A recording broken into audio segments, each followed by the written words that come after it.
Hello, ladies and gentlemen, boys and girls, and welcome to yet another episode of Wrestle Geek Podcast. I am your host, one of your hosts, Mitch, and I'm joined alongside by... Good old Richie Rich. What's going on, guys? Fresh off the weekend from the bachelor party? Oh, what a weekend full of shenanigans. How are you guys doing? Howie, how are you? I'm not too bad, Rich. And hi, Mitch. How you doing? All the way from sunny UK. And when I say sunny, I mean it in that it's not. All's good. I've had a good week. Pleasure to be back here on Wrestle Geek Podcast. All right, well, we're happy to have everybody together, all three co-hosts, the three amigos, the three stooges, the three bungholes. That's right, ladies and gentlemen, we're all here. We're here, and we are fresh off of the bachelor party weekend. That's right, Rich. We'll be tying the knot in March, and we did go away to Connecticut, the old Mohegan Sun. We had a grand old time, and shenanigans did fly and did ensue, and we had a good time. We're still a little bit recovering from that. And Rich, I hope you had a great time. I am one of the best men, so that you are excellent time. You and the boys showed me a great time, and thank you very much. I really appreciate it. You're very welcome, sir. You're very welcome. I wish you could have been there, Howie. It would have been great to have you. But that would have been great to have Howie there. Absolutely, that would have been cool. I do love a stag do, as we call it here in the UK. Bachelor party. From what I can see from the pictures, pretty much the same thing. Cigars, alcohol, and yeah, all kinds of cool things happen. Yeah. What else can you ask for? You know, I went to Amsterdam for my stag. Oh my! We were talking about that actually. We were talking about that the whole time. It kept coming up for some reason, but it was sensational. It was sensational. I actually went back again last year, and what a place! Highly recommended. I heard it's been reformed though slightly since the old days of Eurotrip lure. That it's been toned down a little bit. Yeah, toned down and pulled back a little bit. Well, the first time that we went for my stag do, it was I think that week there was this new thing where they were going to change their laws on cannabis for tourists. But when we went back a second time, it was clear to see that none of those new requirements had been implemented whatsoever. And there was no change, ladies and gentlemen, whatsoever. There was no change. Everybody was still as red-eyed and as hungry. Everybody was red-eyed and sore-peckered, and everything was great. You know, it was just a great. And they weren't red-eyed from taking the flight over there. I tell you, that's for sure. Absolutely not, sir. But I've never been, and maybe it is maybe it's an idea for a destination for my bachelor party. I don't know. I haven't decided yet what I want to do. But Howie, if that does happen, and even if it happens over here in the States, of course you're gonna get a first class invite over to my wedding. So we hope that maybe that'll be your first trip over to the United States of America. You know, so that would be cool. And what a great first trip that would be. My word, yeah. Not only do you get to meet me, not only do you get to go to a bachelor party, not only do you get to go to a wedding, not only do you get to see New York City and it's the Big Apple and it's in all of its beauty and filth. You made that sound so promising and just completely dropped off. I know. You gotta put a little taint on it. It's just it can't all be sunshine and rainbows. You know what I'm saying? So, hey, yo, Mickey, it can't all be sunshine and rainbows, son. So, but in any case, so, yeah, folks, we're coming off the heels of, we are coming off the heels of Raw 25th anniversary. I don't even know.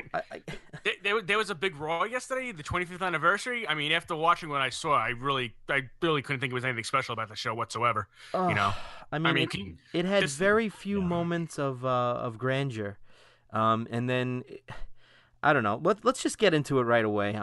We got to kind of dive into it. There's so much to poop on, and there's just so much to go over. So we go right into it. Opens up. McMahon's, Usually it's like, oh gosh, here comes Stephanie, here comes Shane. Shane, you gotta love him. Stephanie, oh God, I don't know. I don't really have much nice to say about her, but you got Shane. He's cool. I mean, he's acceptable. I don't know why, but I feel like he's like the shining star of the McMahon family. But it was cool. It was cool to see Vince come out. He got a huge pop, and I mean, if I was in the audience, I probably would have been tearing up like a 12-year-old girl at an NSYNC concert back in the late '90s.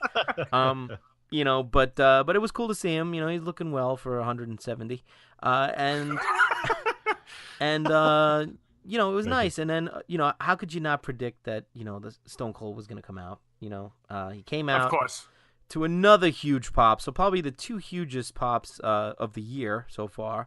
And it's just it was so cool to see Austin looking fantastic. When Vince McMahon said that to him about how he was looking great, that was definitely an understatement. He looks better than he did when he was actually an active wrestler. I have to agree with you. Definitely, absolutely, for 100%. One more match. Yeah, one more match. And that's what I kept freaking. Me and Richie actually watched it on the phone because unfortunately, because of the long weekend and hadn't seen my family and stuff, we didn't get together as we originally planned. However, we did get the next best thing, which was we are actually playing it old school, and we were on phone call. Well, actually, an actual phone call for. That's right, folks. Unlike The Rock, we went via satellite. Right. And it wasn't Skype, and it wasn't anything like that. Which, I mean, there's nothing wrong with it. Technology is a beautiful thing in some aspects. But we did go old school with the phone call, as we probably would have done 25 years ago if this had happened 25 years ago. So that was kind of cool. We were both sharing, I'd say, just about the same opinions about everything, if not the same opinions about everything. Howie, give us your. I'm interested to hear about your take on the whole Austin stunning McMahon and Shane and all this stuff that happened in the first segment of Raw. Okay, so they early on, Vince McMahon established himself as a heel. Regardless of the huge pop that he had, but that was in order to give the nostalgia effect that could only be generated from the Austin McMahon dynamic. And it's just a great way, because the show, that's what they were trying to tap into, was it's a celebration of the history of the show, and that was such a big part of the Attitude Era. And one of the greatest rivalries, feuds of all time, was between Vince McMahon and the anti-hero Steve Austin. It was a good opener. It was funny what you're saying about Shane O'Mac being the shining star. I mean, yeah, he's certainly charismatic in what he does. Sometimes, though,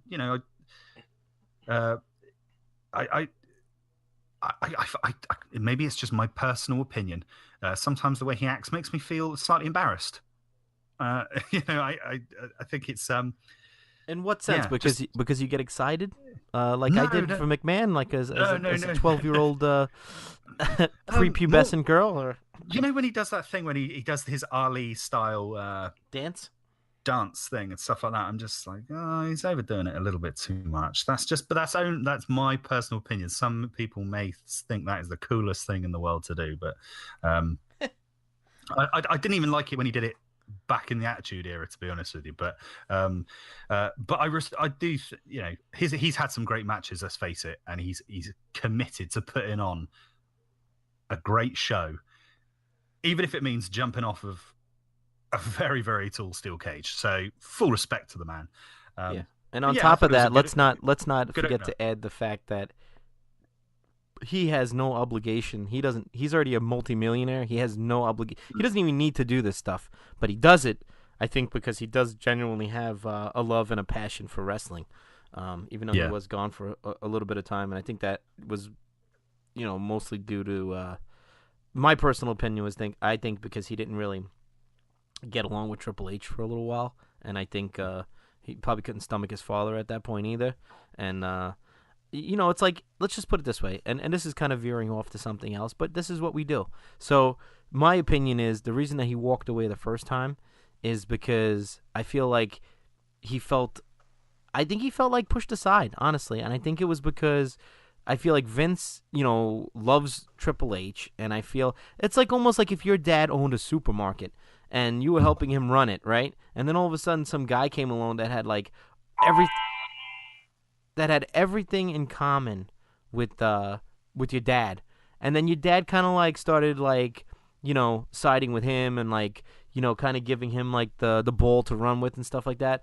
You would kind of be like, hey, listen, I've been around. You're my father, and I think that might have been one of the problems that he had, and he left the first time. But go ahead, I'm listening.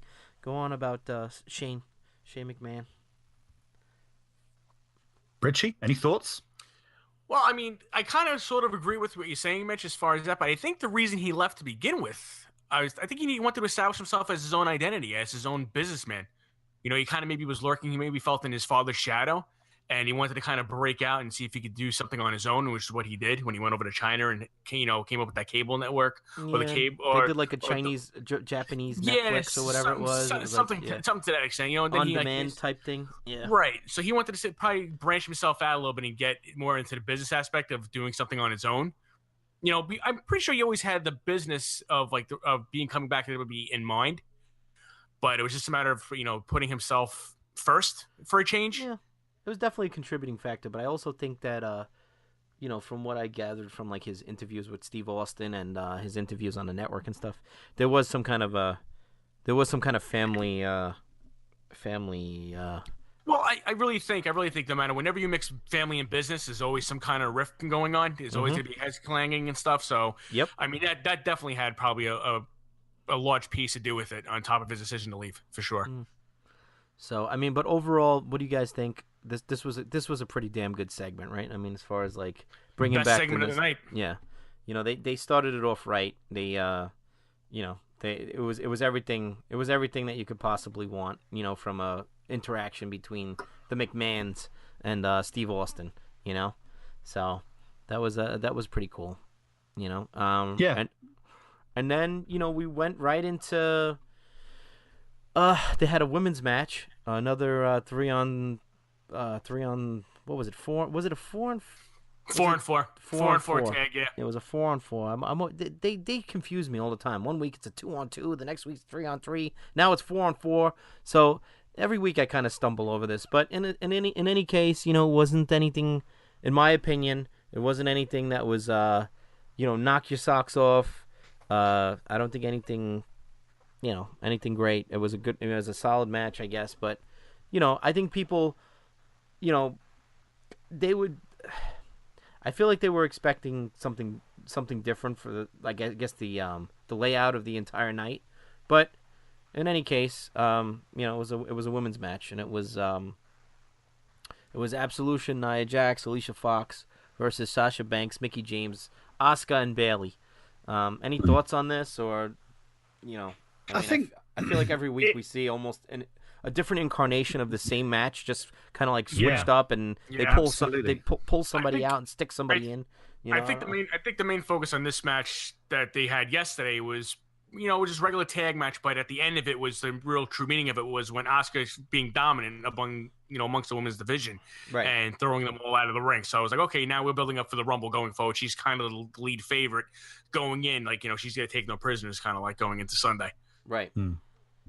Yeah. Which I think that was probably the most definitive part of the whole thing. I think it was Sasha Banks who picked up the win. Am I right in that?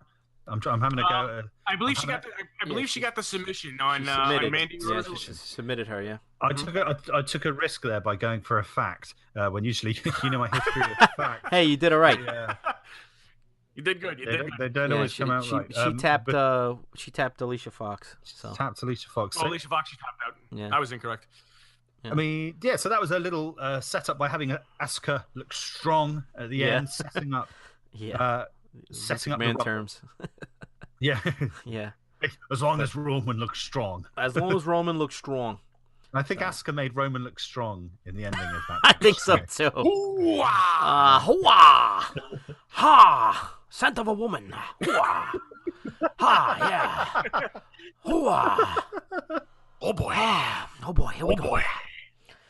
We're gonna drink some of this wine, and yeah. So anyway, so moving on. Here we go. Undertaker's return. Here we go. The long-awaited segment that happened a half hour into the program. Or I don't understand it. I don't want to start ripping it apart right away. Let's just set the scene. Let's just set the scene. All right.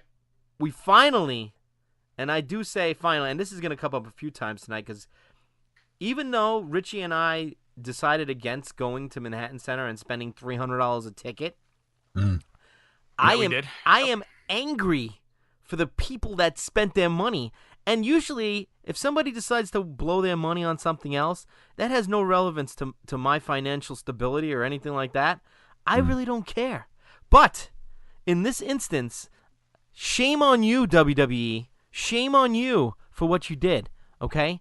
And we'll get into this a little bit more later on, but it's all tying in, folks. This is the first, besides I think in the beginning, right, they showed a scene of Jerry Lawler and JR at ringside or whatever it was. Yeah, yes. But other than that, we didn't really see much of the Manhattan Center until The Undertaker made his appearance, correct? Is that yeah, I mean, as a total, what do we see the Manhattan Center for maybe 45 minutes, the entire 3-hour show? No way, man. I would say. It was probably like a half hour in total. It's horrible. I mean, these are people that were paying $300 to $400 a ticket. WrestleMania ticket prices, okay, to go to this venue, all right, and get shafted and watch a TV screen. That's what it turned into. And they wind up getting one segment with Taker. I mean, we'll go further into this as we go further, but into the podcast. But they give you two 205 matches. I mean, really? I mean, if they would have had The Miz and Roman Reigns for the Continental title at that venue, that would give it a little bit more spice. That would give it a little bit more, what's the proper word I'm looking for? Validity? Help me out here, guys. Yeah, validity. Yeah, but exactly. Very good word. Absolutely. You would see in the Continental title match, and they could have, wow, this reminds me of Marty Jannetty going against Shawn Michaels in the Continental title. Right. Where's the remote? And, they could bring flashbacks of all the different times that title was defended inside that building. Right. But instead we get a division that's lackluster at most because it's poor promotion for it, and these poor fans are stuck watching a screen of everything going on at the Barclays Center, in which they paid probably half the price for those tickets. I mean, absolutely embarrassing, and I agree. WWE should be absolutely ashamed of themselves. Shame on you, WWE. Shame on you. Yeah. You should have never even bothered to do it then.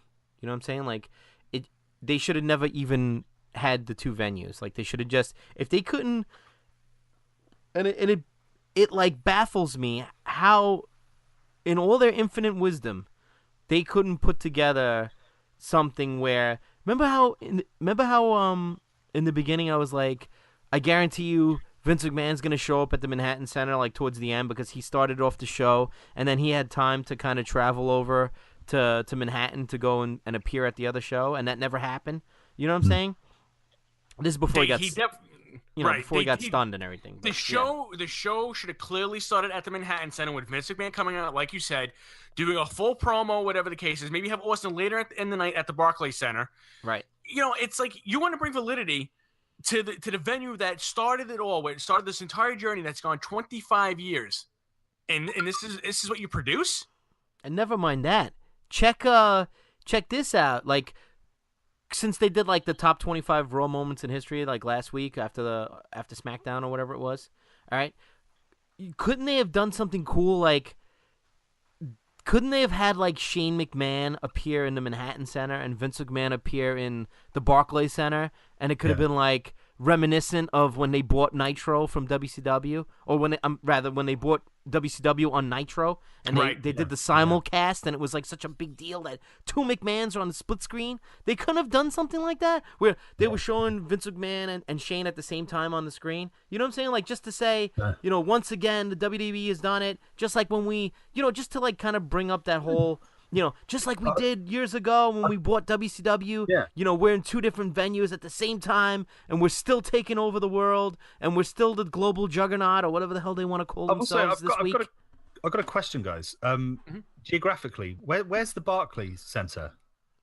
If there's no Is traffic, that- you can probably get from one to the other in about 40 minutes by Yeah. car. So with the 3-hour time slot, it wouldn't have been amazing if they had done some kind of from that. They had the McMahon and Steve Austin opener. It would have been great if they had done some kind of thing where they get in cars out the back and do some kind of I don't know, Chase, like a chase scene. Yeah. And then they turn up at the Barclays Center and finish. Like Vince McMahon is trying to escape from Steve Austin, and Austin gets in the pickup truck. He gets in the pickup truck, and he and you know, could have, helicopters are on it and shit. yeah. And with just all their like stroke, you know what I'm saying? They could have totally pulled that off. Like they could have had the police help them. Like they could have asked the city, like, hey, listen, do you think we can borrow a couple of officers again, like back in the day when we used to show them on TV, like pretending they were arresting Austin and shit like that? Like, why couldn't they have done that? You know, why couldn't they have done? That's a great idea. That would have been even better than my idea. That would have been phenomenal. That really would have been phenomenal seeing something like that, because it was like it would have taken us back to a time when right when you were just saying that, I was thinking of a time when Austin stole the Rock's belt, the Intercontinental title, and he threw it off the bridge. Threw it in the lake. You know, it's like that's Attitude Era style. That's like, you're going off location to a different area. You're putting it into it. Look, even further back when they had the Roddy Piper versus Goldust at WrestleMania 12. The whole Bronco chase scene. It started in the back left ball, and then it ended up back at the arena in the Arrowhead Pond. And that makes it a show. It really makes it an engaging show. It captivates you. Yeah, for sure. Something happens. It kind of resolves, but it's kind of like, what? God, well, what's going on here? I mean, you remember the shock, like you said. I think back to, like you said, the Attitude Era. That was a staple of it, where they had these off-location things with the Rock's Intercontinental title being thrown off the bridge, like you say, Rich. But also, I think there was that whole angle with Austin and Pillman, with Austin terrorizing Pillman in his home, and with the gun, that infamous gun and scene. These stories were like popping up. It was kind of like, and Jim Ross was always very amazing at kind of shaping it and kind of going, he'd be shocked. He would like really put over apologizing for what we just saw, and then it would go away. And then after, during a match, there'd be like some filler match on there. It'd be like, we're going back. There's something happening at the house, and then it'd be like, it's all shit. Even like a couple other cases, like back in the days, like when Paul Bearer turned on the Undertaker, and Paul Bearer was attacked, and then he was in his house. He's like, it's just a problem with the electricity, and the lights went on. Taker is actually in the living room. You thought I forgot where you lived, and started like beating him up and doing TV on him. Yep. Oh my God, Paul Bearer's being attacked by the Undertaker. We'll be right back. That happened. Flash.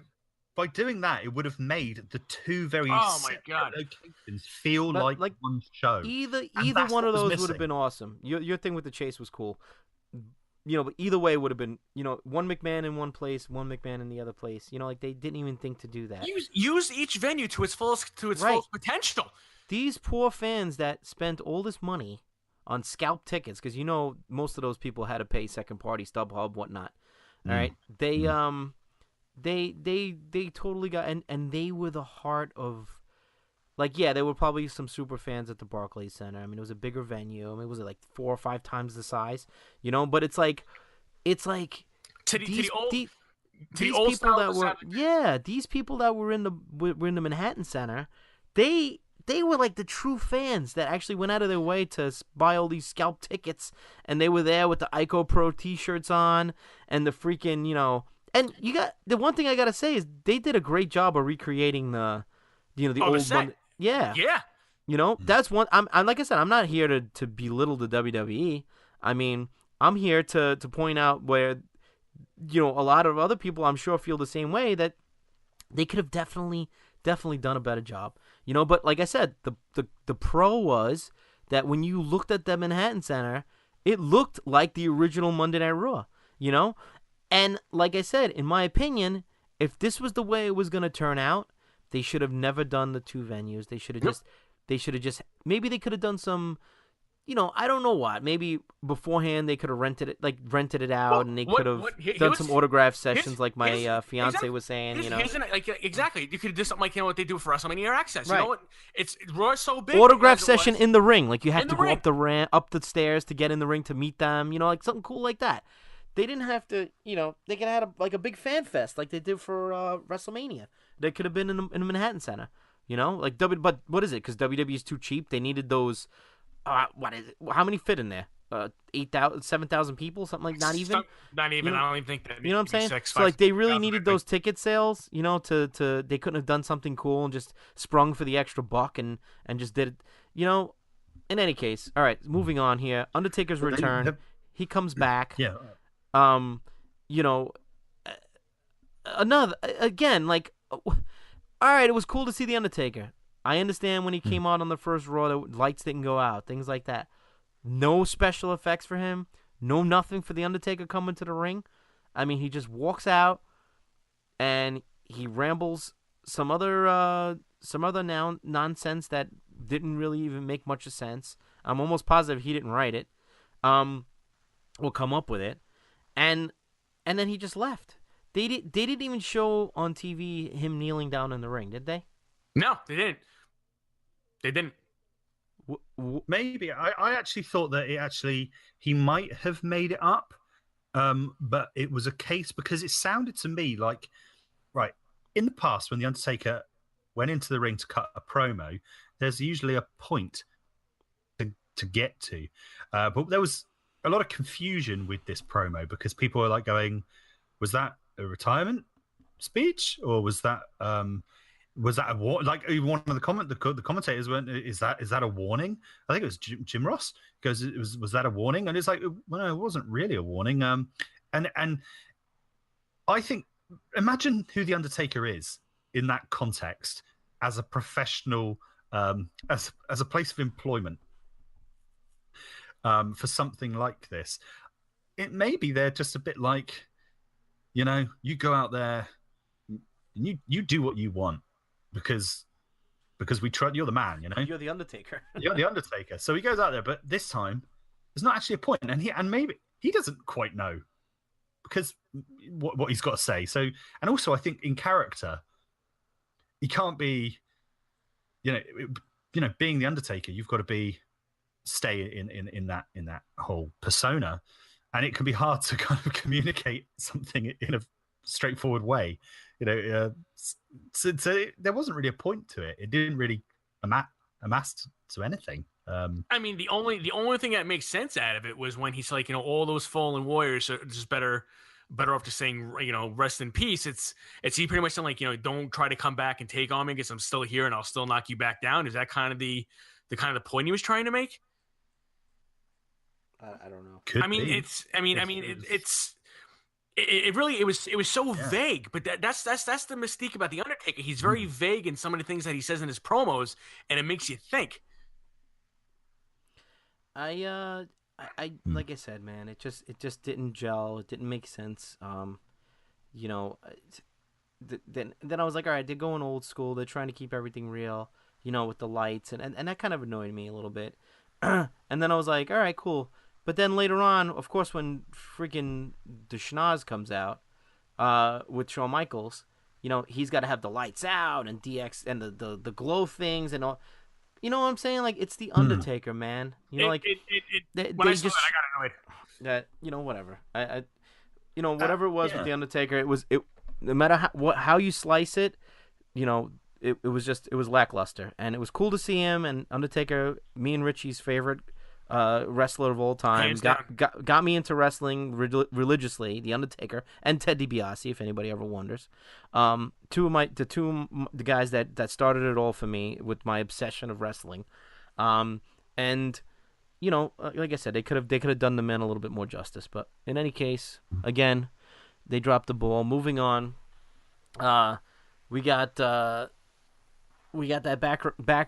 backstage segment with Kurt Angle, Harvey Whippleman, Brother Love, Teddy Long, Jonathan Coachman, and then of course we get the big surprise appearance by the Boogeyman with millions of worms, and then they're playing with worms from his mouth to his hand, and then he's chewing worms. Again, now my idea was, since, you know, Brother Love was the guy who originally debuted The Undertaker as his manager, why couldn't they have had Brother Love at the Manhattan Center and introduce his guest on his show, as the Undertaker and have the Undertaker come out and he holds the microphone while the Undertaker talks. And Yeah. then and then maybe Brother Love takes the bump and gets a choke slam or something at the end, like you owe me your career, I love you, but and then Undertaker just goozles him and just freaking choke slams right in the middle of the ring. Yeah, Couldn't get that word out. Goozle. Jeez, I kept wanting to say Google. You see what the digital era has done to me? I couldn't even say Goozle. Jesus. Anyway, but he that would have been so much cooler. But no, instead they have this cluster F of characters in the back that they could have probably put to better use. Maybe not so much Harvey Whippleman or Teddy Long. It was cool that he came in and did his little dance. That was kind of cool. But I think Brother Love could have been put to much better use. I'm a big fan of his show. A little tribute there to him. I like his podcast very much. And I feel I feel like since he's got like the #1 podcast in the world for wrestling, like they could have totally put him to much better use. You know what I'm saying? Especially since he had that live thing a few days before, like they could have done much more. Now, I'm sure the man was happy to be there, happy to kind of mend the fence a little bit, mend the bridge with WWE, but I think they could have put somebody like that, an iconic character that's still alive, that didn't, thank God forbid, the others, but didn't pass away and actually kept himself together. They could have definitely put him to better use, and that was a little bit of a letdown for me. Howie, what do you think? Did you like this segment? Did you see missed potential here? I don't know. What do you think? Yeah, I think one of the main criticisms of this show has been that there was just a lot of cameos and not really anything of real worth happening with the people that they did manage to get. Right. There was no substance superstars there. Like I don't. It was just kind of flippant. I love your idea about using Brother Love in that way. I mean, actually, the first my fandom, if that's a term, of wrestling actually started with the Undertaker's debut. The first ever, I think, WWF show I ever saw or pay-per-view in the United Kingdom was actually the Survivor Series, where the Undertaker debuted. And from that, as a youngster, looked back to WrestleMania with WrestleMania 6 with Hogan and Warrior. So that to me, that rings a real bell with me, because I always remember Brother Love being the first guy to hold. Did he hold the urn? I can't actually remember. I was about to say the first guy to hold the urn, but I can't remember if there was an urn at that point. There was no urn. Not yet. He just kind of escorted him out, didn't he? He was When I was a kid, Brother Love always really confused me as a character. He was with his pink red face. It was kind of like, what's going on with this guy?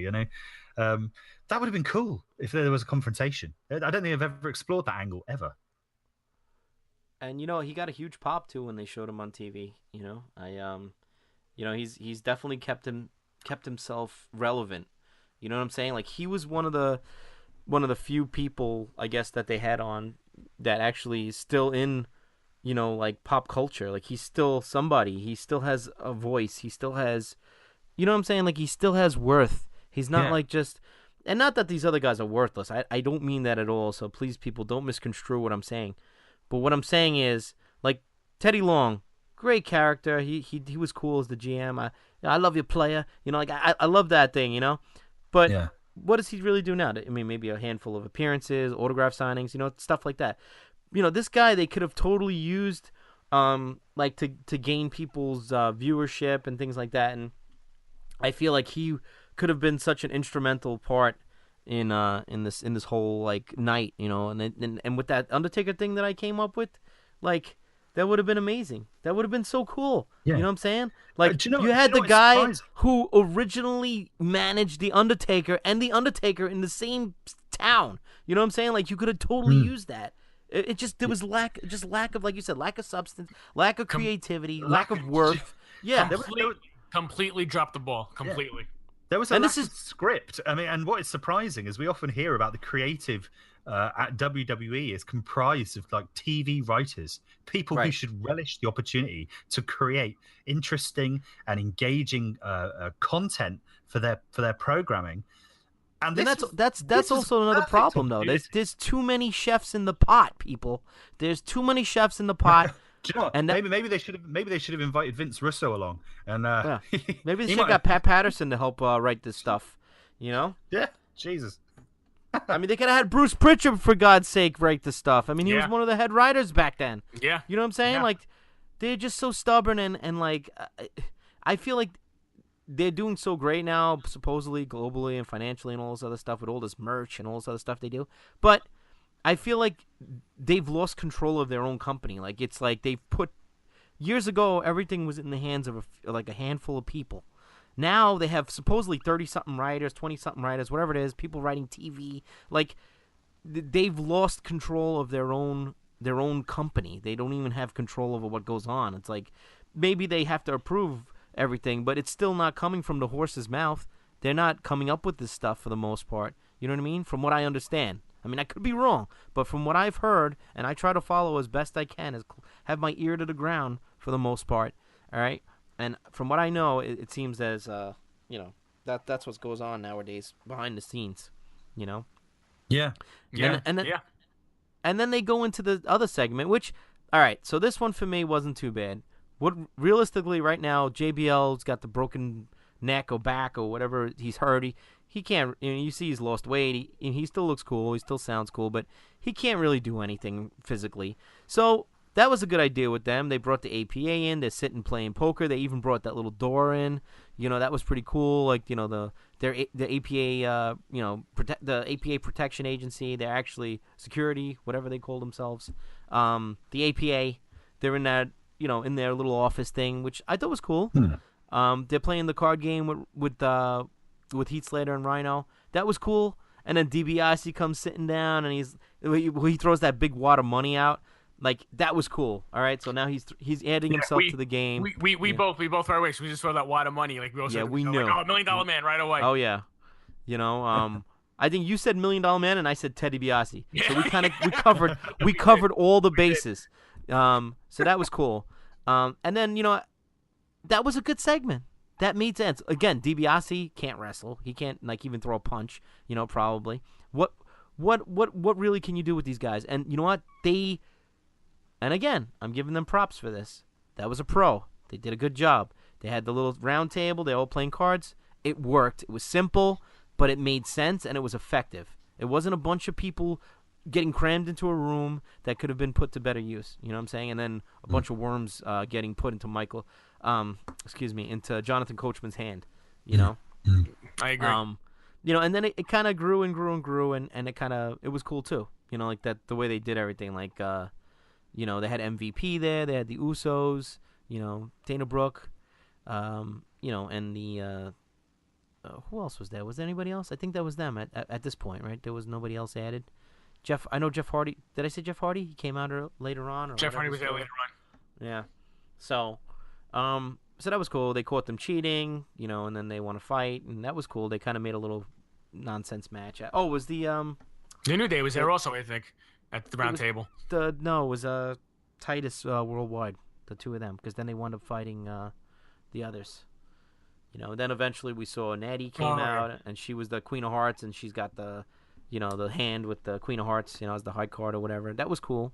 So that was okay. I didn't mind so much. So they made the best with what they could do with that. And then we went into the. So now again, so far all we've seen is JR and Jerry Lawler in the beginning, panning, a pan of the Manhattan Center, and then we saw the Undertaker for a few seconds. And still, we're already now this deep in, and we still have not yet seen the Manhattan Center again. So, again, all those poor people that spent all those mega bucks on those tickets, didn't get their money's worth at all. So then we go into the Intercontinental Championship match, which, Rich, I know you had a good thought on this earlier. I'm going to let you take the lead on this one. But, again, in the Barclays Center. So, Miz versus Roman Reigns. Go ahead, Rich. I'm trying. What was my exact thought? Do you remember what my exact thought was before? Yeah, you were saying something like how there's so much heritage of the Intercontinental title in the. Yes. So yeah, they definitely should have had this in the Manhattan Center. I mean, definitely would have played off a lot better. I think it would have been more of a nostalgia factor, for sure. I mean, the match itself was very good. I thought as a whole. I just figured it would have been better in the older venue. Give it more validity. But it was definitely great to see the Miz win the Intercontinental title for the 8th time, for sure. So I mean, would you guys agree with that? Yeah, I didn't mind it. I didn't mind at all seeing it. I'd rather see it on him than Roman Reigns. My fear is that the reason he lost it was so that he could be in the win the Royal Rumble and go to WrestleMania. Yeah, that's my fear. Oh god, it does. It frees him up, doesn't it? It really does. Unfortunately, it does. And the Miz really, here's a good word. He really flourishes in the role of Intercontinental Champion, and he makes the title somewhat. Yep. And let me say this: when was the last time we've seen a superstar take off the turnbuckle like it was in the old days? To actually, he trips him, gets his head hits him with the finishing move, rolls him over, 1, 2, 3. I can't remember the last time we saw something like that. I mean, that was actually really cool to see that. Like that's how the victory was made. Yeah, you're right. I haven't thought of it that way, but that used to be a go-to dirty tactic. Yep. Mr. Perfect would do it. Yep. God, just countless people would. Well, let's not forget he's infamous removing the pad from the turnbuckle. Good God. and going over to you, Howie. Let's not forget about the Bulldog and Shawn Michaels. With the Saturday night's main event with the turnbuckle. Yeah. Didn't he bang his back on it or something, and then that's how his back gave out when he was doing that superplex off the top rope. Yep. Yeah, that is old school stuff. This is old school. So that was a very, very old school detail that they added in, and it's a great way for Miz to work as well. That he's got that kind of, he uses dirty tactics to equalize. That's works so well for his character and the stature of him as well. To me, the Miz right now is the full package. I mean, he's got the mic skills. He's got the in-ring technique. He's got the full charisma being a full-on heel. I mean, he's got it all right now. And he's definitely, I would probably say, the top guy on Raw. But let's not forget, too, when they brought out, wasn't it right before this match started that they brought out the GMs of Raw, whatever it was, past GMs, and it was like Laurinaitis and Daniel Bryan came out and all that, and then they gave the stare down, which is there's definitely something going on with that. I mean, there's rumor and speculation of Daniel Bryan being cleared, like it's been for the ongoing months now and stuff. But I mean, there's definitely going to be building something now, especially with the Intercontinental title being involved and stuff going forward. So it definitely should be interesting to see what happens. I think, I definitely think it's gonna probably transpire into a WrestleMania match, even though they swear that this is not a possibility, and there's no way that he's ever gonna wrestle again, and blah blah blah. I don't think. I think it'll definitely happen. And they're using the Miz. It's somebody who doesn't have a history of injuring people, has a history of being a safe worker. He himself doesn't even really get injured. How many years has he? I think it's been 10 years. How many plus? years has he? Been wrestling without really any major injuries or career-threatening injuries or any nonsense like that. So. It's a good match. They're both about the same size. The chances of Bryan getting hurt, unless he does a crazy suicide dive or something psychotic off the top rope, it's probably very minimal. And I think that's a safe bet. And then they already still have that thing from Talking Smack, where they kind of like had that little outing. It was kind of almost like a shoot type thing, where they were fighting with each other, so they could still go back to that. And like how they do the vignettes where they they show like that it was a year ago or whatever, and they had already stemming beef. You know what I'm saying? And they could show Daniel Bryan being completely pissed off, and it'll work. It makes sense, and it actually makes sense, which is the scary part, because nowadays it's just like a free for all there, where like nothing makes sense. Stuff does not make sense.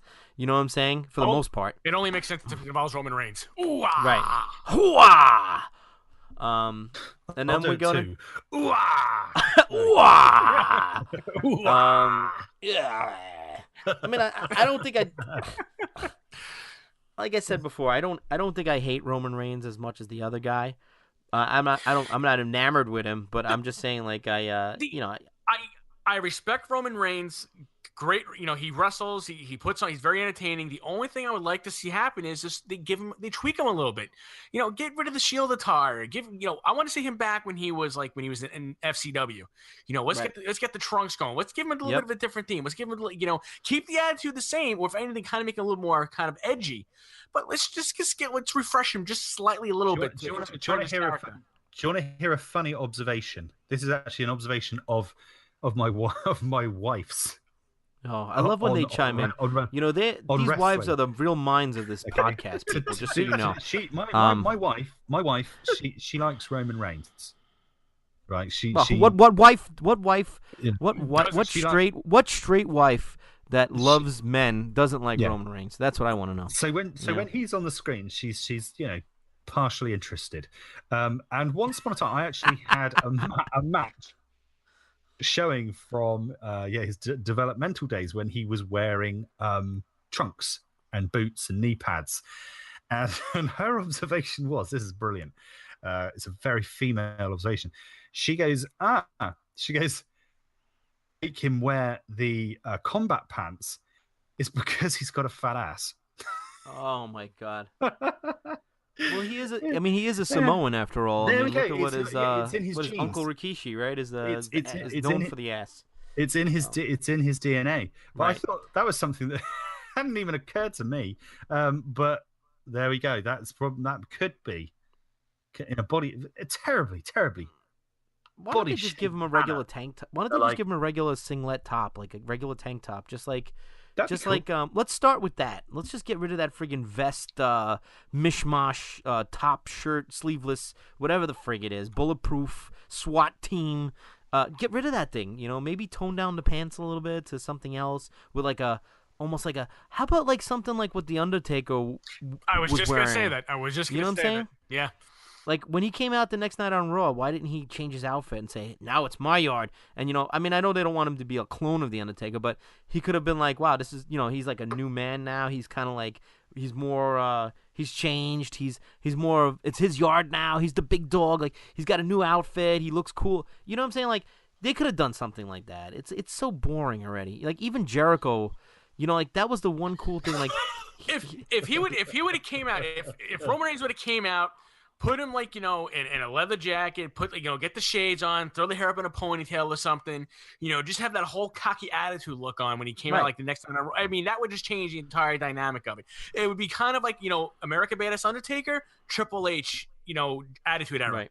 Combination. You put them together and you got something cool. Hey, I'll tell you what, if we're talking about giving Roman Reigns different gimmicks, he can be thankful that he's not active in the past in 1995, because with characters like Duke the Dumpster Drosy and with a tagline like "This is my yard now," he would have been a gardener.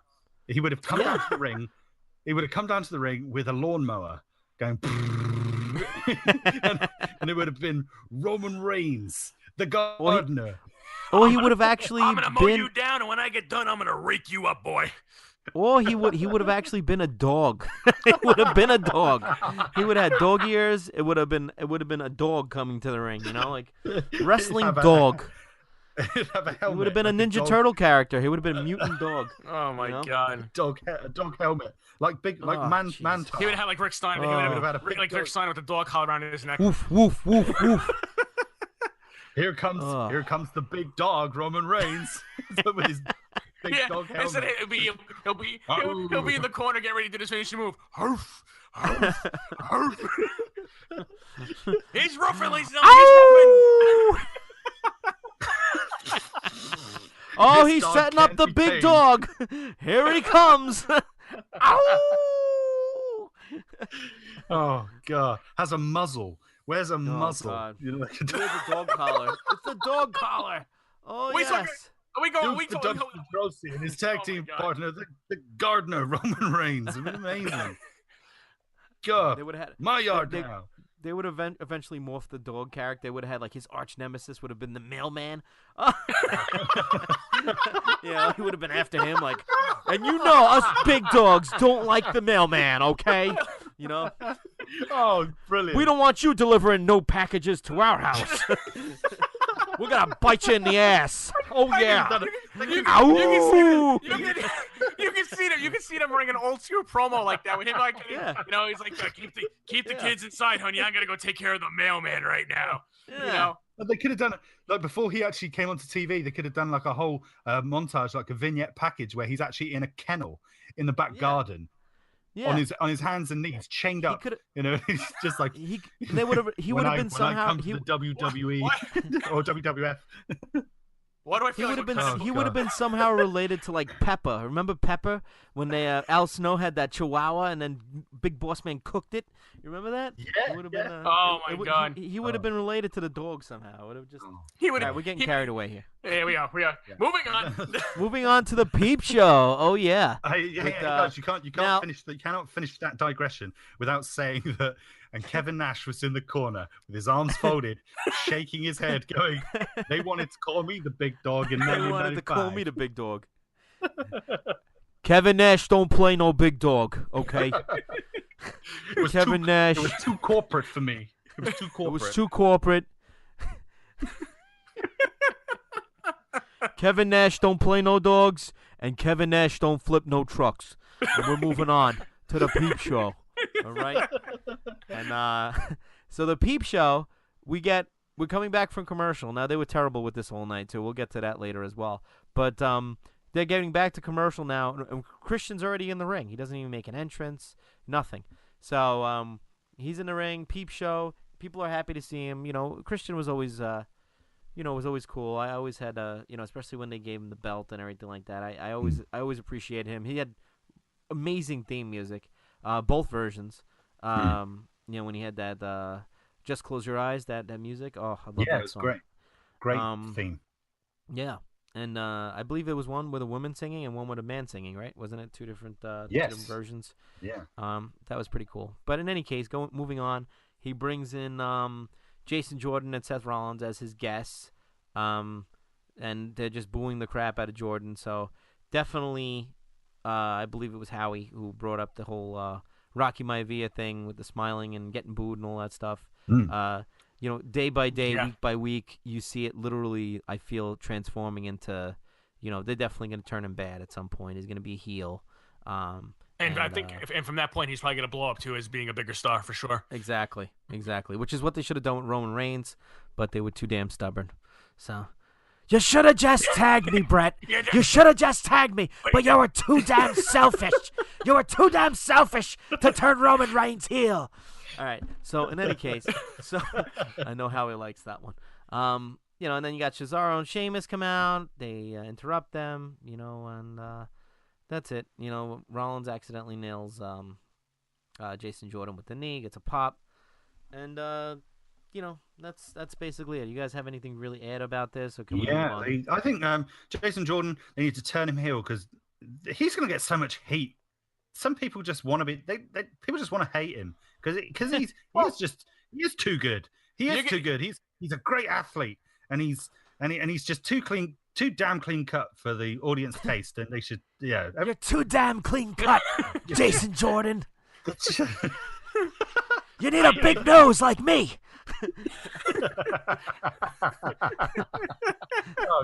Rest in peace, Owen. Rest in peace. I love you, Owen. Yeah, we love him. Absolutely, Owen Hart, all-time great. Gone way too soon. Yeah, I know I'm late, but my nose got here 10 minutes ago. Woo! But I think going back to Jason Jordan, I think what we saw now on Raw is it's the beginning of the end of the team up of Jordan and Rollins. You're gonna see now week after week. There's gonna be Rollins is gonna accidentally hit Jordan. Jordan's gonna accidentally knock into Rollins. It's gonna culminate in a little bit of back and forth shoving. That's gonna turn into a knee and a spear, and we got the end of Jason Jordan as the fight. Right. They'll stretch it out as far as they can, almost until Dean Ambrose comes back or when he comes back. Right. So he'll kick his butt and then he'll be out of the thing. It'll be like he comes back to take his rightful place back in the Shield. So, guys, I got great news.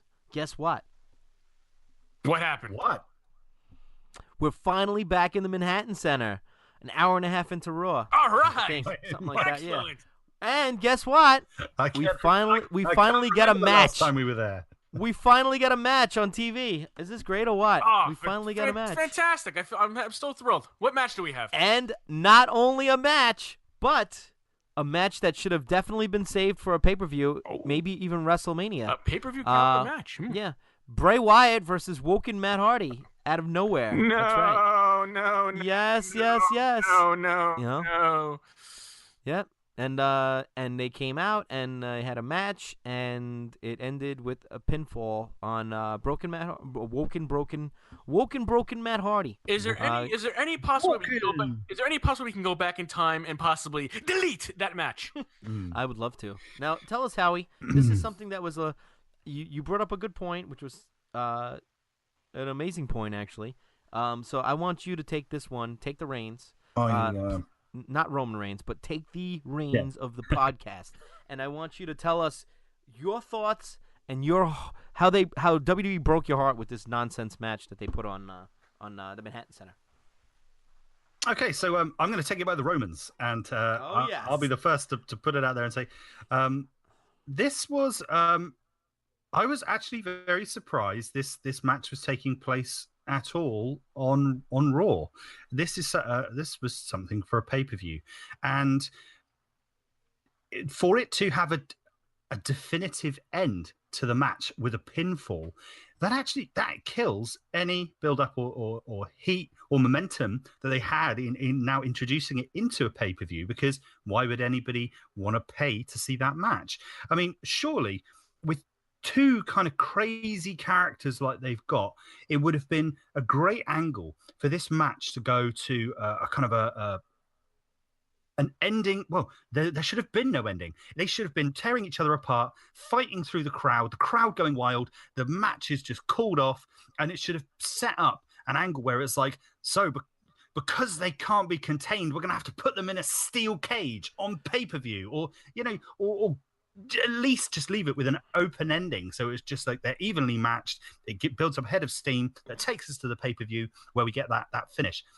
But they've just completely written it off. What a terrible thing to do. And also, just I feel like with two kind of crazy, two characters that have this kind of drama to them. In some respects, back in 95, 96, we had characters like Goldust, Mankind, and they had some of the most interesting angles because there was so much mystery, and that would build, and that made you tune in. If you think about the work that there was with Mick Foley, Mankind, with The Undertaker, there was all these back boiler room brawls, these stipulation matches, and it was creative. But with this, where they're being so uncreative, with two of the kind of potentially most creative characters and also superstars that really know how to use their characters to the best potential. So they've really, really let everybody down. I think themselves down, and Bray and Matt Hardy with what they did on Raw. And that's all I got to say about that. I couldn't have said it any better. I mean, that is absolutely 100% accurate. Completely accurate. I'm gonna agree too. And we had we had our boiler room brawls, we had our casket matches, we had buried alive matches. Yeah, the back lot brawl. Like these weird characters, or bizarre characters, as I like to call them. Yeah, absolutely. They definitely produced these cool matches, and again with Bray Wyatt too. I mean, we had that.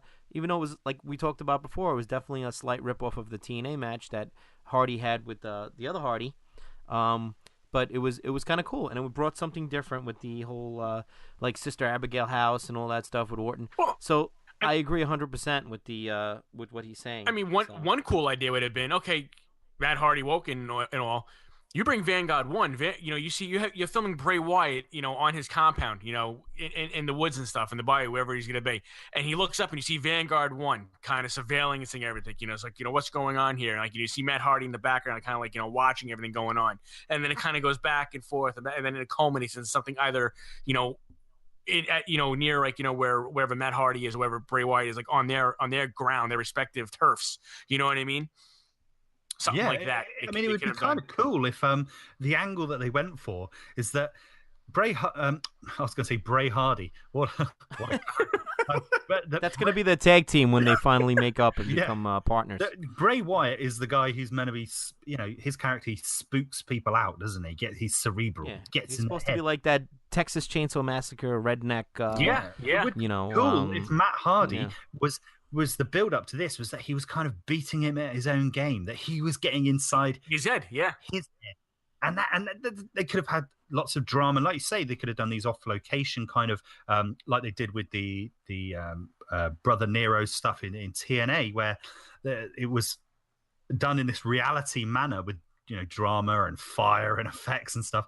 There's so much more they can do with it, and and just and for Matt Hardy to be not squashed as such, but to lose. So I mean, it's not a problem if he loses in the end, but the problem is that this shouldn't be the end. It shouldn't have been a first match clean cut finish like you were saying, Howie. It should have been something that could have transpired into something going further, and then something further after that, and after that. Have a good 4 to 5 matches, or let it go for a couple months, 2.5 months going into it, and then kind of drop it off. Like let it go for the Rumble to February, and then maybe drop off before Mania. So Could you imagine if you go back to do you remember back in the day, I'm talking about 1990, 91, remember when Jake Roberts got hit with arrogance in the eyes and it burned? The blindfold match? Yeah, the blindfold match.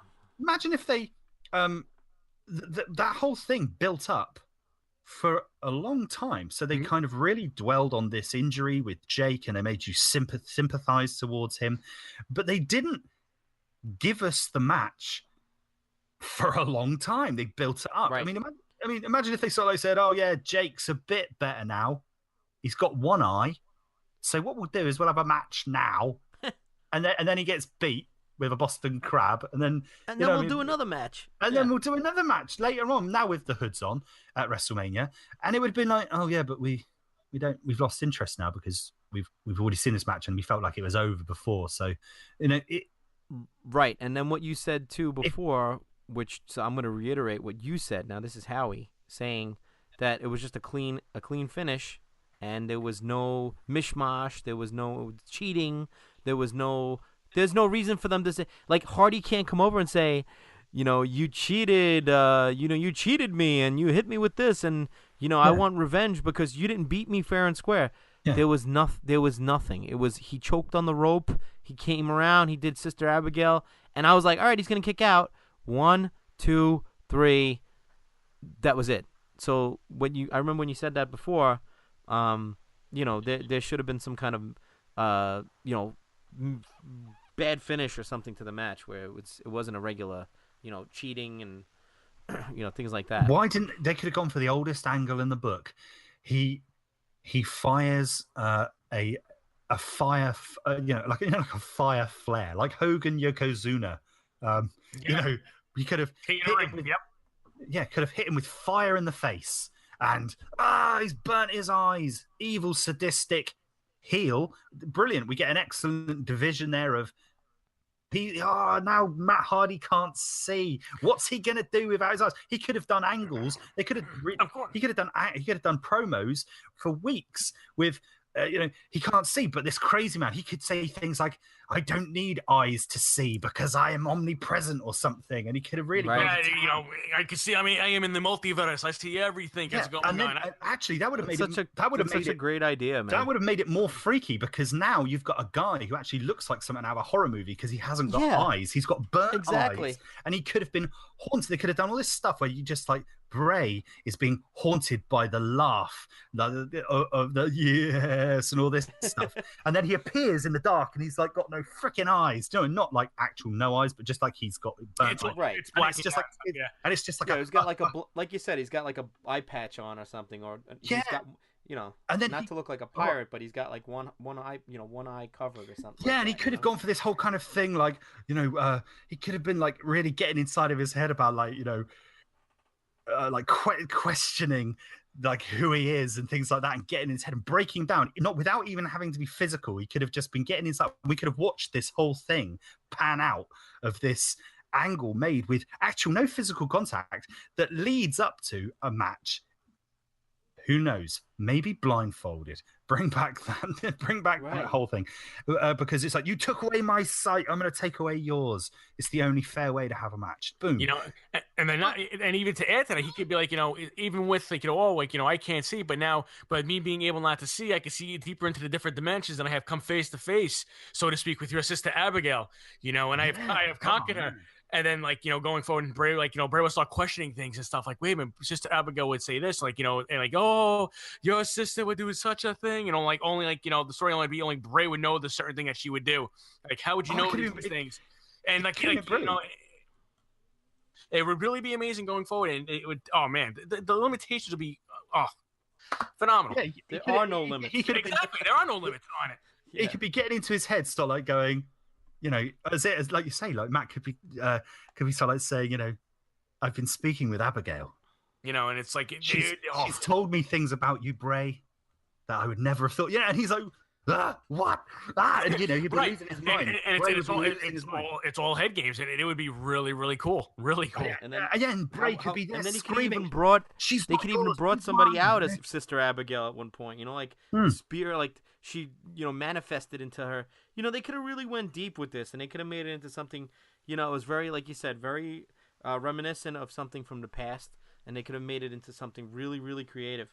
You know what I'm saying? And I mean, for all we know, they may still be able to do that. Like, you know what I'm saying? Like, but from what it looks like now, I mean, it's obviously not over, but it looks like it looks like it's just gonna now fizz. I don't think people are gonna be as interested in it as they were. It definitely lost steam for sure. Yeah.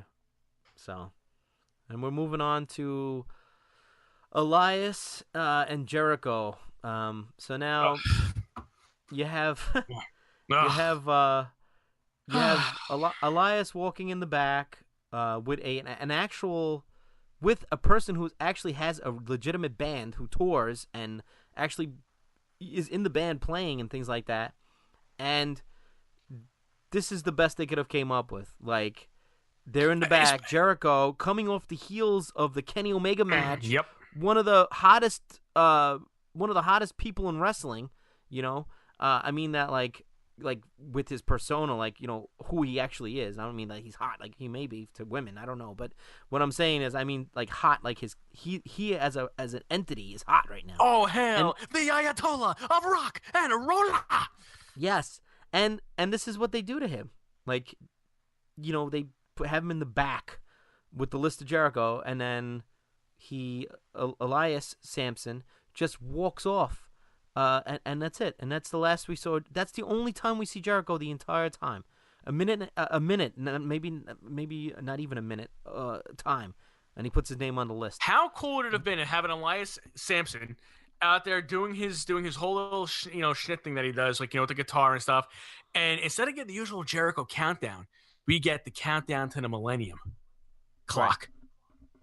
Just like, the original countdown. Yeah. The original countdown. Like, oh, wow, it's Jericho. And then he cuts into the whole promo and stuff.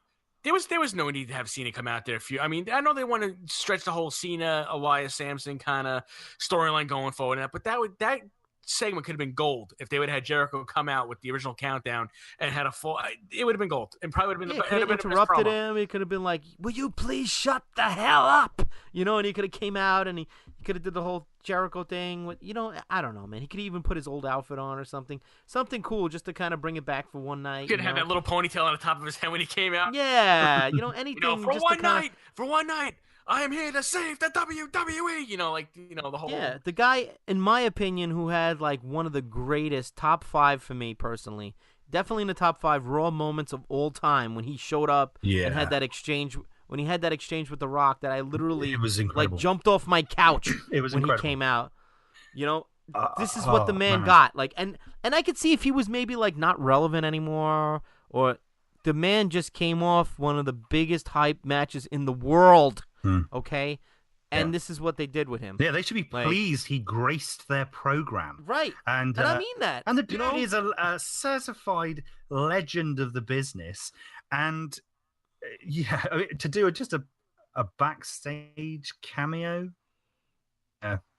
wasn't enough, really, was it? A letdown. But it was because Cena. I blame Cena. It was they're with Samoa Joe injured. they got to get Cena a different guy, haven't they? And it looks like Elias is that one that they're setting up a match for Rumble. I mean, to me, the only plus that came out of this was the fact that Elias whipped his ass. That was the only thing that I saw. Like he actually was able to give him that low blow and freaking like take him down and everything. Like he didn't just get like how about breaking the guitar over his back? That was awesome. Steamrolled. That was awesome. That was cool. But like that's I said, and that's a good way of put. I mean, Elias, they're going. I think they're definitely going all in on Elias. Yeah, dude thankfully, is because that man's very talented and he looks cool and he's got a cool gimmick. I think he'll one day make. I mean, he's obviously great at getting kind of cheap heat with, like he said to the Brooklyn crowd. They got no balls and things like that, and that's his angle. But one day, his whole line that he's got at the moment, which is, do you walk with Elias? I mean, one day and they love it. He's over as hell. Like he's over as hell. If he goes full on face, that'll be a really strong gimmick, and he'll have, it's gonna work. He goes, who wants the WWE? And I'm not talking about that. I'm talking about walking with Elias. Like he's taking the actual letters of the company and using it to his own advantage for his own gimmick. Yeah. I mean that's awesome. That's absolute gold.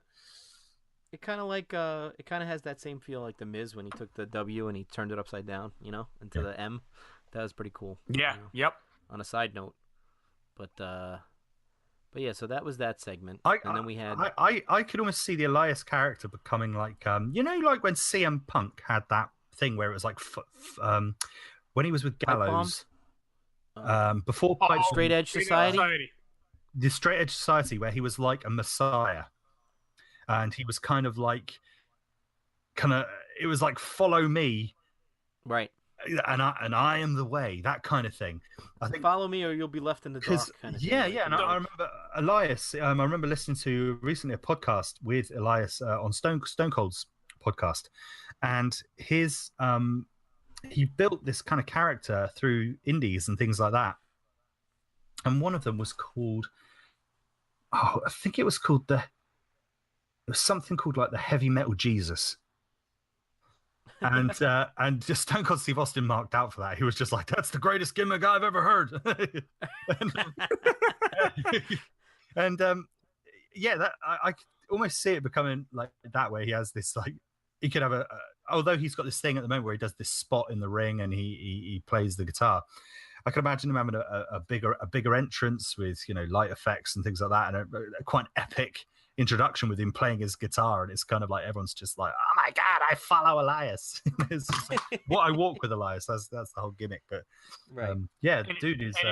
And if they wind up having like a whole stable, it'll be Elias and his Drifters, Elias and the Drifters, they would call it. Yeah, it sounds like a band from the 50s. Yeah, I like. Yeah, I think at one point as well, he was going to be booked as El Vagabundo. Believe it or not. Oh my god. I think it must be that somebody back. Because when he was in NXT, he was jobbing a lot, but now that he's come up into main roster, Vince McMahon must think very highly of him, because obviously he has such stroke with the main product. He must see great potential there with this guy, and it's working so far. But we've digressed. I can't remember what the point was we were trying to get to. No, we did great. I'm totally. Yeah, we there? We back on point? I'm totally with it. Absolutely. I think we're good. We covered. All right, and then so we're moving on. The next match of the night is Titus Worldwide versus Heath Slater and Rhino. So, not much to be said here. It's a we got a special appearance by the Dudley Boys at the end. They beat up Heath Slater, put him through a table. I'm not even sure the table. Rich, you said the table was on TV, right? Yeah, I saw it on USA. Yeah. Okay, got it. So, I mean, I don't know. What do you guys think? Dudley Boys, Bubba Ray looking still good. Devon putting on a couple of pounds in the midsection. And even Booker T made a reference about it. So, I don't know. Your guys' thoughts real quick about the It was fun. It was fun for the 10-minute segment. Yeah. Yeah, I mean, and I think a lot of these little spots they did with cameos and legends and stuff would have been fine if because they are just filler. But going back to the point that we had at the beginning of the podcast about having a kind of a, if they'd done that whole Vince McMahon Stone Cold angle where it was like something that kept popping up throughout, and that was the main feature, I think we would have been less critical of these spots. But I think it's because the dynamics of the show was such that everything was too much of it was like meh, and meh is fine in between. But if you've got good big stuff happening, I don't think it was lacking that, wasn't it? Really, good big stuff. One thing I will say though, as far as like the Dudley Boy segment goes, I think it would have been much bigger and better if it was done in Manhattan Center, because they kind of would have had the old ECW style feel to it. Yep. Good point. Yeah. Well, I mean, that could be said about just about everything too. I mean, like that especially hits home, with the whole ECW thing. But they could have put so much more in the Manhattan Center. Like they neglected those people so bad.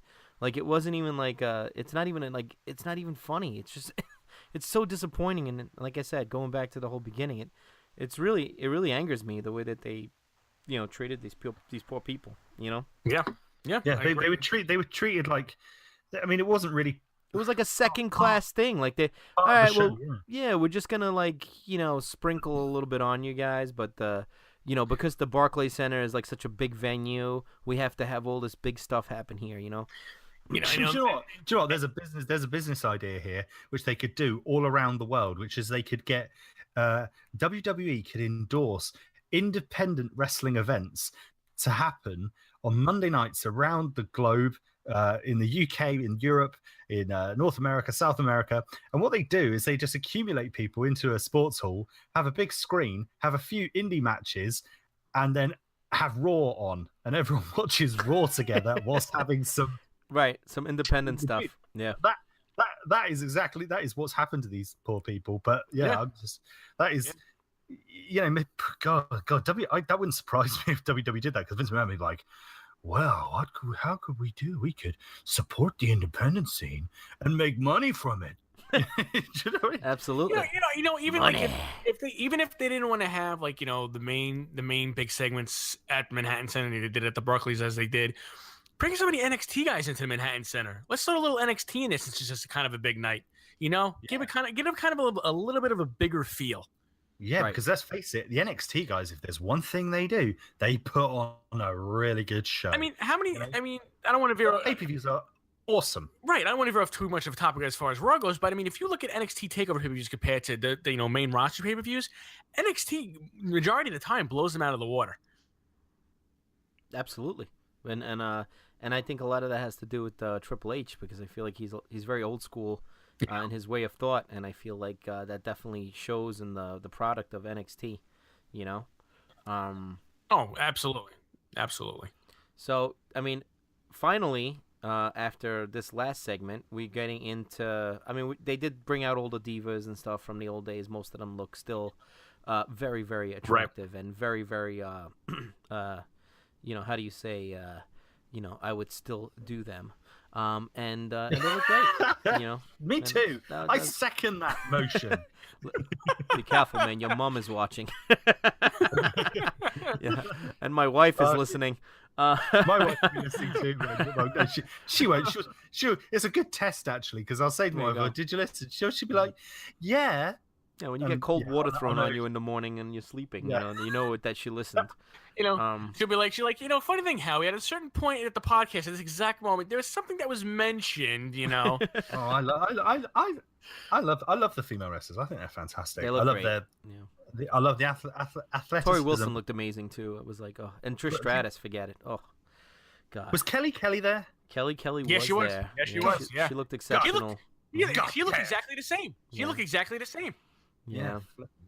So we go back to the Manhattan Center finally for the DX reunion.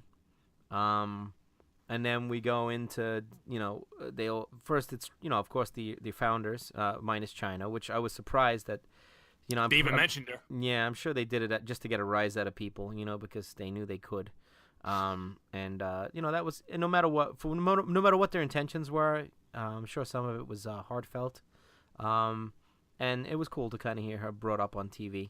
And then of course we had the New Age Outlaws come out, and then of course Sean Waltman comes out, X-Pac, and then the part that grinded Richie and my gears was they bring Razor Ramon / Scott Hall out with the Razor Ramon music. Amazing.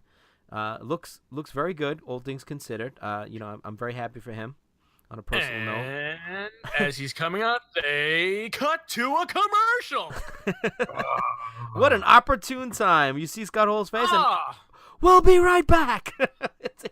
And then they cut to a commercial. Howie, Mitch and I on the phone talking, and we're like, "Did they really just go to a commercial? Yeah. Like, really?" We were both shouting. They went to a commercial. It was actually really funny. But we were just like, we were beside ourselves. I bet he told us. I bet he told all his family and everything. Tune in. They got this great entrance lined up for me, and they're all like, "Here he is! Here he is!" Commercial break. Boom. He's like doing the full Razor, walking, his one arm is not fully out of the curtain yet, and we'll be right back, ladies and gentlemen. And there he is. All right, we'll be right back. He was. I'll tell you what. When he back in the day, 1993, 4, 5, 6, 7 into WCW, Scott Hall, Razor Ramon. What a great character. What a wrestler. What a great finishing move. Man, that thing was awesome. The Razor's Edge. Razor's Edge. Even the fall away. And his debut, when you watch his debut on YouTube, I actually remember watching his debut when it happened and thinking, who's this guy? And he was absolutely massive. He was like, his physique was, obviously he coming into the WWF, there was the pressures there because there was the big men territory. Yeah. Dude was an absolute monster, and when he used to do his Razor's Edge move on jobbers, he would literally break them in half. Yep. Head, incredible. But we love Razor, and we'll definitely do an episode about him. I'd like to do that, especially with the documentary and everything like that. We've touched on it briefly in the other episodes, but I think how I said that Roman Reigns was my wife's favorite, right? Razor Ramon was my mum's favorite. Oh yeah. My mum enjoyed Steve Austin with his tight jeans. So that was her his short shorts. Yeah, and his short tight shorts. That that it left me wondering how does he fit into those clothes? But lots of talcum powder. Yeah, that's what it is. Him and Tatanka was like my mom's favorite. She loved Tatanka. Little did we know that later on Chris Chavez would become legendary for his giant genitalia. Factual information. There's a whole podcast right there. That's a big podcast, let me tell you. So we're moving on, and then eventually the Balor Club came out, and they all did the whole Wolfpack symbol. Too sweet. Too sweet. Yep. And then the Revival comes out, and hence ensues the match, which was very lackluster and very quick. I guess they were running out of time because of all the garbage they put up on TV. And then, of course, you got the Revival getting stomped by everybody. Every finishing move. The super kick.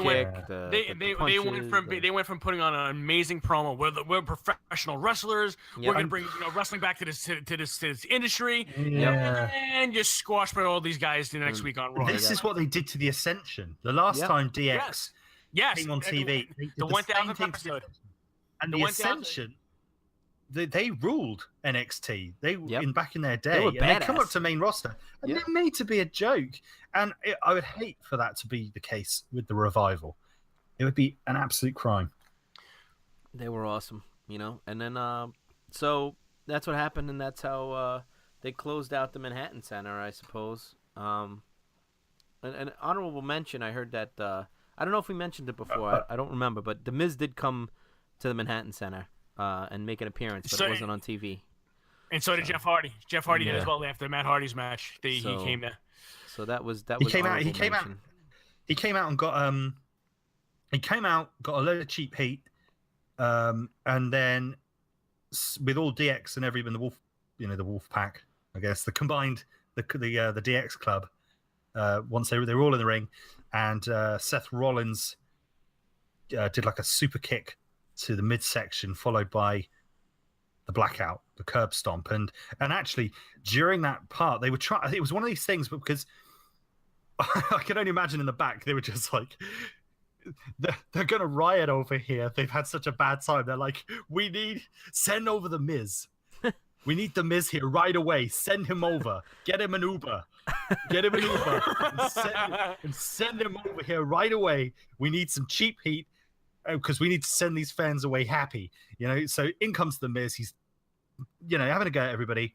Rollins crushes him.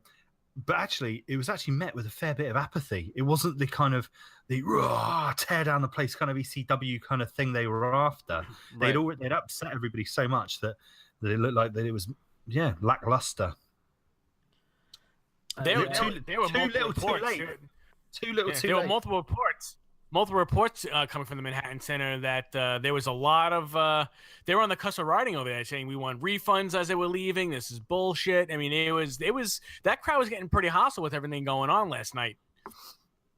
Yeah, I would have rioted. That's the first thing. That's what I kept saying all night. Me and Richie kept saying the same thing. If we were here, we would be so infuriated. Absolutely. Oh my god. I would have written a strongly worded letter. That's what I said. What did I say last night? I said I'm writing a letter. I'm writing a letter to WWE. I was going to do it, and I didn't even go to the Manhattan Center.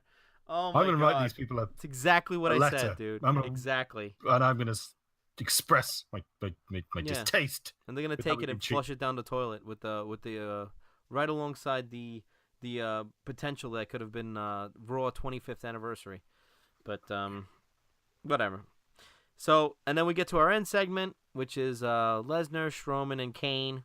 Kane gets immediately F5'd and is like missing in action for the whole segment. Braun Strowman power slam through the table, beats up Brock Lesnar. It was a pretty high intensity segment. It had a high intensity level to it.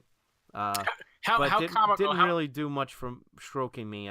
How comical was it? Okay, let's send all the legends out there. Let's send out Harvey Whippleman. Let's send him out to the side. They're sending all these guys out there like they're actually going to stop these guys. And then as soon as all these guys come out, they run them to the back. It's like, right. I guess that was their way of like, showing them presently in front of the crowd, I guess. Yeah. After all these segments. It made no sense. It was just poorly done. And back in the day, that would have been used to set up a lumber match. Right.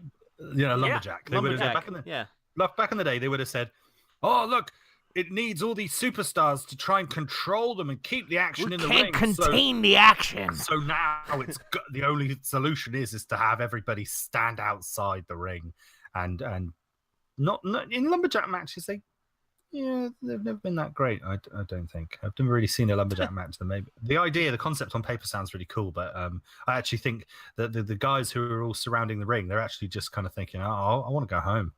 Yeah, we're just. I've had my match. One of the more memorable ones that I remember from my childhood was when Sid fought Diesel in the lumberjack match. Remember that? And they had the when he was in the $1 Million Corporation, and they had all the $1 Million Corporation around the ring, and some of the other like Fatu, Let's Make a Difference was around the ring, and all those other guys. Kama Mustafa, I think, was around the ring also, wasn't he? Yeah. Well, he was in the $1 Million Corporation. That's why. Right. Yep. So was Bam Bam and Tatanka and the IRS and Tatanka, the old '94 swindle. Nikolai Volkov with the scent underwear. Yeah. They really did him dirty. But yeah, so that was the end of Raw 25th anniversary. I give it if I had to rate it, from a 10 being the greatest and 1 being the worst, I'd give it and only because the Austin segment definitely tickled my rear. I would definitely give it like a solid 3, maybe. That's what I'm giving it. That's being generous. Yeah, 3 out of 10. Yeah, I have to go even worse than Bret Hart's rating of the Hell in a Cell match. End of an era match. So whatever it was, or Lesnar, whatever he rated 4 out of 10, I give it a 3 out of 10. So, what about you guys? I think that sounds like a pretty accurate description. Really? 3 out of 10 sounds about right. 3 out of 10. Just, people were clearly they were hyping it an awful lot, which means that and with something of this magnitude, it should be hyped, and they should follow through with excellent programming. They've got the funds to do it. They've got the talent to do it. Right. They had everything at their disposal. A 16-year-old could have wrote a better show than they did. Certainly the three of us could have came up with the best Raw in history, literally. Probably. I think we came up with several examples alone in this podcast alone. Yeah. So on a napkin, we could have made not it. to to pat ourselves on the back too hard, but I believe we definitely. I could have been sitting on the I could have been sitting on the crapper and wrote on a freaking toilet paper and came up with a better script for you last night's Raw, right? Absolutely. But yeah. So thanks WWE for nothing, and then honorable mention in news. Rich, you want to take this one? And I'd like to tell you guys know that the bona fide stud certified Enzo Amore is he's no longer employed. How you doing? Yeah, so unfortunate. We don't know the details. I'm not gonna speculate on the true or false or hearsay or whatever it is. We'll find out in time what what truly happened. With Enzo, I don't know. Like I said, it's too soon to tell or make any kind of judgment. The only thing I've heard is the police investigation for what was going on, for what was the sexual assault was speculated, was ongoing. Enzo was aware of the entire situation. He did not let WWE know about the situation, from what I read.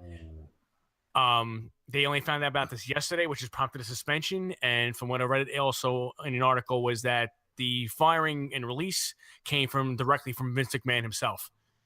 Well, at the set of Monday Night Raw last night. Yeah, which they got to do what they got to do to keep themselves protected. And they're a publicly traded company now. It's not just the McMahons; they're a publicly traded company. That too, but I think Vince especially has probably had enough with people always trying to make WWE look like a 3-ring circus, and that it's for knuckleheads and people that have no brains and things like that, and always trying to put them out of business. And it seems like he's always on the defense with the media and everything like that. Like they're always trying to get him for something. Right. It's almost like that Michael Jackson mentality that they were always trying to watch him and paparazzi. Yeah. And, he did this and he did that and he farted the wrong way and, he belongs in jail because he crosses his legs when he sits down. Whatever it is, and then there'll be and then it gets into mainstream kind of media, and it'll be like WWE expose. Is Enzo Amore the only pervert? Exactly. You know what I mean? They'll be like, right. And then they'll be like, we're going to talk to, they'll get like Steve Blackman on or something, and he'll be like, Mark Merrill. Mark Merrill will come out. Mark Merrill, and he'll be there and Mark Merrill will be there, and he'll be like. He'd be like, oh, yeah, the locker room is full of guys trying to do this. And he'd be like, by the way, did I tell you that my book is coming out soon? Oh, yeah. Yeah. My book, Steroids in Wrestling. Don't do it. It can get out of hand. It's out of control. But, whatever it is, we hope he didn't. We hope, whatever it is, we'll find out in the end, So, and hopefully justice will, either whichever way it goes, will be served, and hopefully either Enzo gets his name cleared, from this, or we'll see what goes forward as far as if we see this to be true, which it would be very unfortunate. Exactly. So, but so that wraps it up for this portion of our illustrious podcast. Again, if you guys are listening, we hope everybody that hears us is enjoying what they're hearing. Again, this is our 3rd episode. And we just want to thank anybody who is listening for listening. We appreciate it, and we have fun doing this. We don't get paid to do this. This is a complete fan podcast. We try to run it as professional as possible. With the resources that we have to work with, and we just want to make sure that people appreciate it. We hope that if you are listening, that you're following us on Facebook at Wrestle Geek Podcast. And if you're on Instagram, you're following us at Wrestle Geek Podcast. And we also, if you have any feedback, positive or negative, if you just do it in a somewhat classy way. We just, or even if you want to shoot us an email, email is on the website, WrestleGeek.com. You can go there. You can click on contact, send us an email if you don't want to post something publicly. But, things that you'd like to hear, any kind of feedback of things that you may think that we should do differently. But like I said, we're just starting out, and we want to thank everybody for giving us a listen. So. Yeah. Absolutely. Yeah, absolutely. Completely. Thank you to all our listeners. We definitely appreciate you tuning in. And if you like us, spread the word. Share our page. As Mitch said, check out our Instagram page, our Facebook page. Check out the website. And if you have any thoughts anything you want us to discuss, on the podcast, feel free to mention it, or in the comment section, or shoot us an email. So it will definitely be. We look forward to bringing entertainment to you guys. Absolutely. Yeah, and we'll totally, if you agree with things we said, if you disagree with things we said, we'd love to hear your opinions on the content that we've given you today. And like Mitch and Rich have already said, any ideas for the future? It would be great to have your interaction and your continued support. There you go. And very of much course, appreciated. Don't forget our sponsors, Hastel Toy. That's right, HASTTEL Toy, and also Wrestling Figure Workshop. Go check them out. Some cool stuff for sale. We got the belt thing going, which is going very well, and we're glad everybody's supportive of that. And we hope that continues on. And we're gonna go into our next segment now. We're gonna just kind of transition right into it, and we're gonna be doing our Royal Rumble discussion, which is we're gonna be talking about our favorite Royal Rumble match of all time, and or our favorite Royal Rumble moment. And here we go, folks. We're going on with our Royal Rumble discussion. Oh yeah, feel it. I feel that old Royal Rumble music playing in the background. Oh yeah, I love it. Makes me think of the golden days. So, we're going to start it off with Rich. Rich, we're going to go right into the meat and potatoes. Tell us about it. Tell us your life experience. Tell us all about it. Let us know about your favorite Royal Rumble in history. This might be an odd pick for somebody, for a lot of maybe for you guys and for our listeners and stuff. But there's no such thing as an odd pick, Rich. Just so you know. I'm just gonna say it's no. This is from the heart here. It is from the heart. We don't judge here. This is one, like this one holds it's a almost special like one of place. those meetings that you go to. We don't judge. We don't judge. We're here to listen to each What other. What are you trying to say? I'm just Welcome saying. to Rumble This Anonymous. is Wrestling Figure Anonymous. That's actually there's actually a group online that I belong to. That's Wrestling Figure Anonymous. Go check them out. But go ahead, Rich. I didn't mean to interrupt you. Go on. But the Royal Rumble that I actually hold close to me was the first one I ever saw, which was 1994. And there's just a bunch of, the Rumble match itself was special in the way that was the first time we saw two co-winners in the match, and being Lex Luger and Bret the Hitman Hart. Both of them going over the top rope at the same time. And how well did that play? Like, how nice was that? The way it was, like, even as a kid, I was like, because you still kind of had that suspension of disbelief, like, wow, wrestling could still maybe be real. Like you're 10 years old, it's like, But how well done was that they freaking went over at the same time, and it almost looked like they had the one angle where it looked like they kind of like. One of them went over like after the other, but then when they showed the other angle, you can actually literally see like how their legs entwined, and they like same time. Yeah, perfect. Yeah, and then Nicely done. then the whole back and forth. Then you have President Jack Tunney at the time coming out, trying to figure out who was the winner. And then you had Howard Finkel, the great Howard Finkel, as the announcer going. He hasn't passed yet, so yeah. I'm sorry.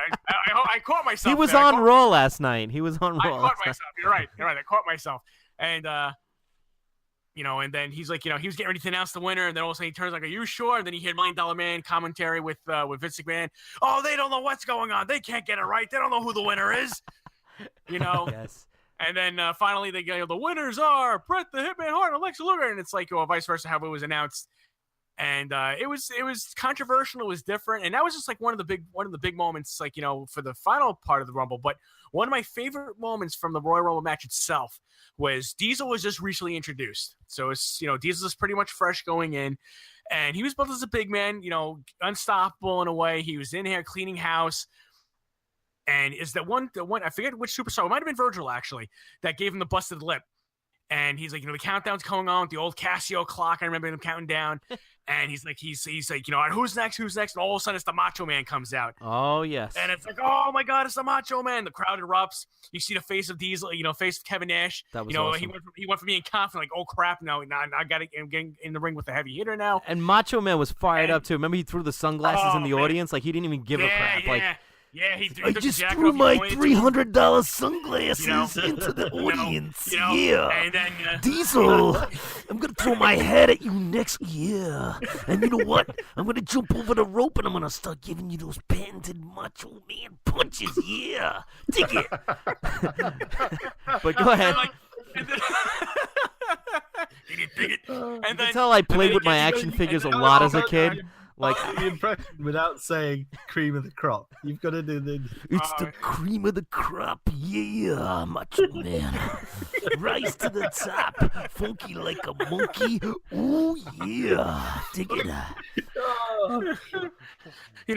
Power to sour.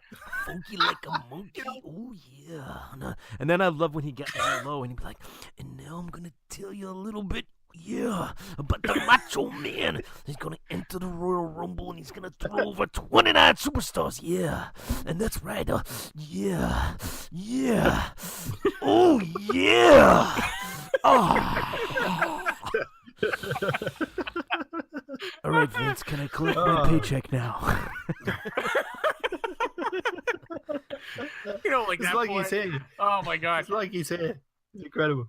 And then I just love the part like he gets into the ring and he starts like he goes after Diesel and he's beating him up and he's like he's in the corner. The best, those and then punches. The $1 Million Man, and then, oh my God! And then the $1 Million Man is like, oh, it's a legend in his own mind, the Macho Man. Like he goes into it and stuff. Even better than that. Do you remember when they had that Survivor Series match and he actually pinned Diesel? Do you remember that? Like when he actually slammed him and gave him the elbow off the top, and didn't he eliminate Diesel from the match or something like that? When he had that? I believe he did. I think I'm correct. I think that was one of the coolest things I remember seeing. That I was like, wow, he actually eliminated him. That was really cool. Yeah. But Diesel was on the rise then, wasn't he? And they booked him. They booked him in that. They booked him like Roman Reigns these days. Yep. They made him look really strong. Yeah, and he was a monster, and he was eliminating everybody. And that you mentioned Virgil, and Virgil, that was his meat sauce moment. Because I say meat sauce because that's what Virgil on his Instagram. He always talks about the Olive Branch restaurant. Oh Jesus! And the meat sauce, and the stuff he comes out with is absolutely hilarious. So if you haven't seen that, check it out. Check out Virgil's Instagram. It's very entertaining. And do you guys remember back they had. Tenryu and Kabuki. Oh my God! That was in line with Mr. Fuji. Yeah. You remember that? And they actually attacked him before he came out for the Royal Rumble match. Attacked Lex Luger because he was shooting with Yokozuna at the time right after SummerSlam '93. So that was another big moment. Like, oh, Lex Luger's coming out and stuff. Like that was a big moment in the match. Yeah, and back then we were like WWE. We had no idea who these guys were. No, we had no idea it was. And like that was a big moment. I love the point when you have Shawn Michaels out there, and Shawn Michaels is recently almost pretty much in the early stages of the Heartbreak Kid stage. Yep. And then you had all of a sudden Marty Jannetty comes out and they have kind of what we see now with Kevin Owens and Sami Zayn when they were feuding, they would get into the ring and just both of them throwing punches at each other at the exact same time. Like, oh, the rivalry's getting on right now. They're going back and forth. This is unbelievable. But the top moment for me for that Rumble, because back when I was, other than The Undertaker, my top superstar of all time is Bret the Hitman Hart. One of my all-time favorites. Seeing him come back out, when first, because remember there was the one point where somebody didn't come out and we found out it was Bash and Booger later that didn't show up because he was supposedly sick. He was sick, He was sick. That must have been Bret Hart, right? Because he got kicked his leg out of his leg. Yeah. Exactly. All you had to do was tag me, Bret. All you had to do was tag, Bret. But you were too damn selfish, and you just couldn't tag me, Bret. and I'm still mad about it. But that point when the countdown went down and who is it? And, it's Bret Hart. It's Bret Hart. He's in the match, ladies and gentlemen. It's Bret Hart. Then hear $1 Million Man going, he's stupid, McMahon. He's injured. What is he thinking about getting in the match for? $1 Million Man was an amazing color commentator. It was awesome. He was, this is right after SummerSlam. It was his last match with Razor Ramon. Yep. So he transitioned from that, went from superstar active competitor to, there was hardly any break in between. Yeah. So. No, not at all. But that for me, that's my favorite Royal Rumble is '94 because that's my first. Holds a lot of memories. I can still watch it to this day in its entirety. So that's mine, guys. And I think like I said, we're gonna have more Royal Rumble discussions down the road. Maybe even after the Royal Rumble, we'll do a little bit more. But we're getting on here in time, so I think what I'm gonna do is, it may be maybe it's boring to some people, but Howie and I actually share many of the same thoughts and feelings about the wrestling business. And I'm going to speak for Howie for 1 second, and then, of course, we're both going to give our thing. But I'm going to tag up with Howie once again, and I'm going to say Howie and I have the same Royal Rumble, the same favorite Royal Rumble that we both have very fond feelings about, and that is Royal Rumble 1992. Am I right, Howie, in saying that? Is it all right if I speak for you for that? Am I right? Yep, you're 100% correct in that assertion. 1992 Royal Rumble, what a classic! Yes. The whole begin with some good points. No, go ahead. You go first. I'm gonna. Here I go. So Royal Rumble 1992. So the whole, obviously, the star of the Royal Rumble match was Ric Flair. Oh yeah, the guy. He came in at number 2. I think it was, which is the same as number 1. I mean, we're gonna get into that eventually, but they start in the ring. They start in the ring together. They start at the same exact time.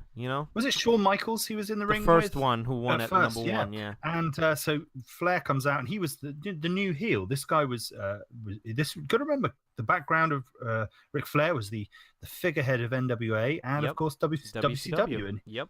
And here he comes in, and so he was pretty well known, particularly the wrestling business. To me, as a child at that time, I knew of him mainly through his association through WCW, and so here he comes, and he was a heel. He was meant to be a heel, so I disliked him, and I found it when watching it at the time as a kid, frustrated that he wasn't being eliminated. But when I watched it just again back in 2017, last year, I watched the whole thing again, and the match has a beautiful kind of structure and a story to it because of the fact that he's in at the beginning, and he's this guy that you want to be eliminated, but he's not, and he's clinging on. Yep. And Bobby Heenan's commentary adds to it so well because he's so. He's not impartial. He's completely biased towards Ric Flair, and Bobby Heenan is practically having an aneurysm every time that Flair is nearly going over the side. And I loved it when he would lose his voice because he would get so into it. He was just such a good actor, such a good he had such passion for this business. Bobby Heenan, rest in peace, man. You were no matter what, I don't care what anybody says, in my opinion, and I'm sure in the opinion of just about everybody else, Bobby Heenan, one of the greatest color commentators of all time. And I'm going to go out and say it right now, my opinion, the greatest manager of all time, of any manager, anybody. He was such an entertainer. Right. And, he always was, he was predominantly a heel in everything that he did, but that it was especially in this context with him putting over Flair in the way he did, and Flair, I remember there's just beautiful moments in it where Flair is just holding on, and somehow he's still in the ring on his own, and he does that forward face plant thing that he does, where he walks away. And the crowd's going crazy. 2 guys have just eliminated each other. Flair's still in the ring on his own. And Flair just collapses in the middle of the ring, just breathing, resting. And, Bobby Heenan, he's just I remember him saying, it's unfair on Flair. Be fair to Flair. Be fair to Flair. But also just there's something about the way that the whole Royal Rumble match plays out from the very beginning. Every competitor that enters, there's a real confidence. This is we're going back in time where these guys had honed their craft before they'd got to the WWF and were very experienced guys. And just when you watch some of the modern or more recent Royal Rumbles, it doesn't have. You watch what's going on, and it can be a bit of a mess. Right. But with Royal Rumble '92, it doesn't seem that way. When you watch the pockets of action, oh my god, you can see the alliances being formed, the alliances being broken, and everything is structured really beautifully. And they make a big deal out of it. And I can't remember if it was Royal Rumble '92 or it might be '91. Or maybe 93. It could have been 93, but there was, just as an example of the kind of pops that you would get was I remember when Shawn Michaels, after the Rockers split, Shawn Michaels would be in the ring. So this wasn't Royal Rumble '92 for sure. But Marty Jannetty would come out and he would instantly run out and go straight for Shawn Michaels. And they exactly. were just loading into each other with punches. And he'd be like, here we go. Here we go. Here comes Marty Jannetty. Yes. The place would erupt. The roof just blew off this place. So, and it was that kind of awareness of the feuds that were going on, and things making everything just making sense, and the heels being heels, the faces being faces, and then so the alliances were formed between heels and alliances were formed between faces. But once they cleared out the ring, even like a pairing like the Nasty Boys would look at each other and go. And bang, they'd just lay into each other, and the place would go crazy because this. I remember alliances were broken. It was Royal Rumble '93. I think it was '93 where like the natural disasters went at it with each other, and Earthquake eliminated Typhoon. Mm. But I think it was '93. But that was big because I love the natural disasters. They were like basically my I'd say my top 3 favorite tag teams of all time. So yeah, and the penultimate moment. Not penultimate. It is a penultimate moment, I guess, is where just before the ending, when there's the whole angle with Sid, Hogan, and Hogan being selfish, the sore loser, Hogan. Yeah, the sore loser, holding onto Sid's arm, Flair, flipping Sid over the top, becoming the World Wrestling Federation champion, and it was an incredible moment. When you watch it now, you go, "Wow, it was a hard fought victory," and I loved the way that they celebrated and relished the win with Mr. Perfect and Bobby Heenan. Yep. And he's in the back with the belt, and Flair with that, he had that messed up hair, and he was all sweating with those psychotic eyes and like the veins popping out of his neck. And he's like, "You knew it all along." The greatest of all time. The way he talks. Just an incredible moment, and the whole Bobby Heenan. They're so smug. They're and they're genuinely so and happy. He's like really in the background. He's like, "Yes, yes," and he's so excited. He's like a little toady. Oh my god, I love it. And what's it? Bobby Heenan goes, "I hate to say we told you so," and then they all join in, but we told you so. And Mr. Perfect was an awesome addition to that group too. He kind of they all just fit with his friggin' tracksuit, looking like a and it was just so cool, man. Just definitely the greatest Royal Rumble in history. Absolutely, it just makes me so happy. Like when I watch that, it just has that effect on me personally. It makes me really happy watching it. And at the time, as a kid, I was like, no, Ric Flair won. Yep. How has this happened? But now when you watch it, you think, wow, actually, Ric Flair really brought such prestige. And I always said this, to the world title at that time. I even wrote this on, and I posted on Hastel Toy actually, a screenshot of it. But that was one of the because I try not to be all on top of the celebrities and the famous wrestlers and stuff. But when he posted it was either a video or a picture of the 1992 Royal Rumble, and I put a comment on it, and I said the greatest Royal Rumble of all time or something like that, and then I said your initial WWF run was way too short, and Ric Flair actually liked the comment. And that was wow, awesome. That was really a moment for me. Wow, he actually liked it, But it was 100% true. It's like he came and went so fast, and it just he could have. I feel like he could have done so much more, but I feel also that Hogan was such a he was in a different place then, folks. Let's just say that, and he always had to be the spotlight, and I feel like that was a missed opportunity right there. And I mean, they tried to pick up the pieces when he went to WCW when he first signed and he won the belt, but they really didn't have that.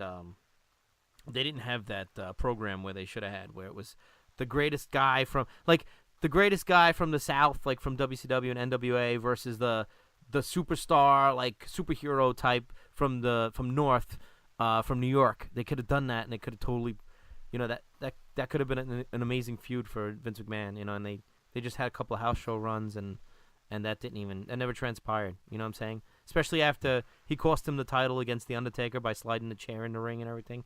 Like, they could have capitalized on that so much, Yeah, I mean, when they brought Flair in, and remember, he was calling himself the real world champion. And they had to blur out the belt because they couldn't show belt. it back then. Oh. And they had the story with the belt goes that they, for some tapings, they were I can't remember if it was at first, but they were actually using a tag team title.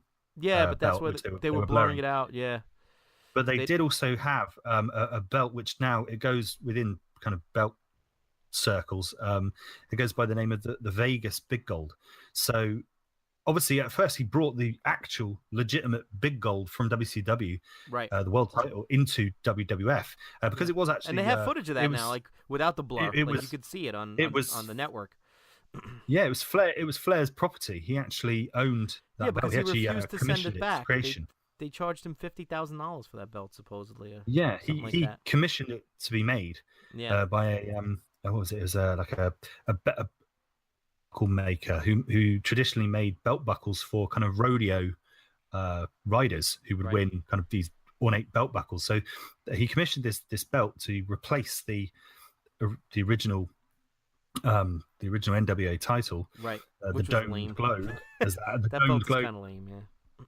And so and once that, because then there was the kind of legality issues, and WCW obviously objecting to Flair using their world title on WWF programming, they got it back, or they got it taken off of TV. And Vince McMahon commissioned with the Reggie Parks, the man who made the Winged Eagle belt. The Winged Eagle belt. He commissioned a very similar belt, which had the big gold shape, which was slightly less detailed and made but very beautiful in its own right, which they call the Vegas Big Gold. And it's called that because of he cut a promo where he was in like a roulette table with the belt on the table. So it's always referred to as that. But that didn't slide either. WCW still were upset that the title that they had created, this Vegas Big Gold, which was slightly smaller in size but same shape, that it could be mistaken for their title. It's still too similar, and so they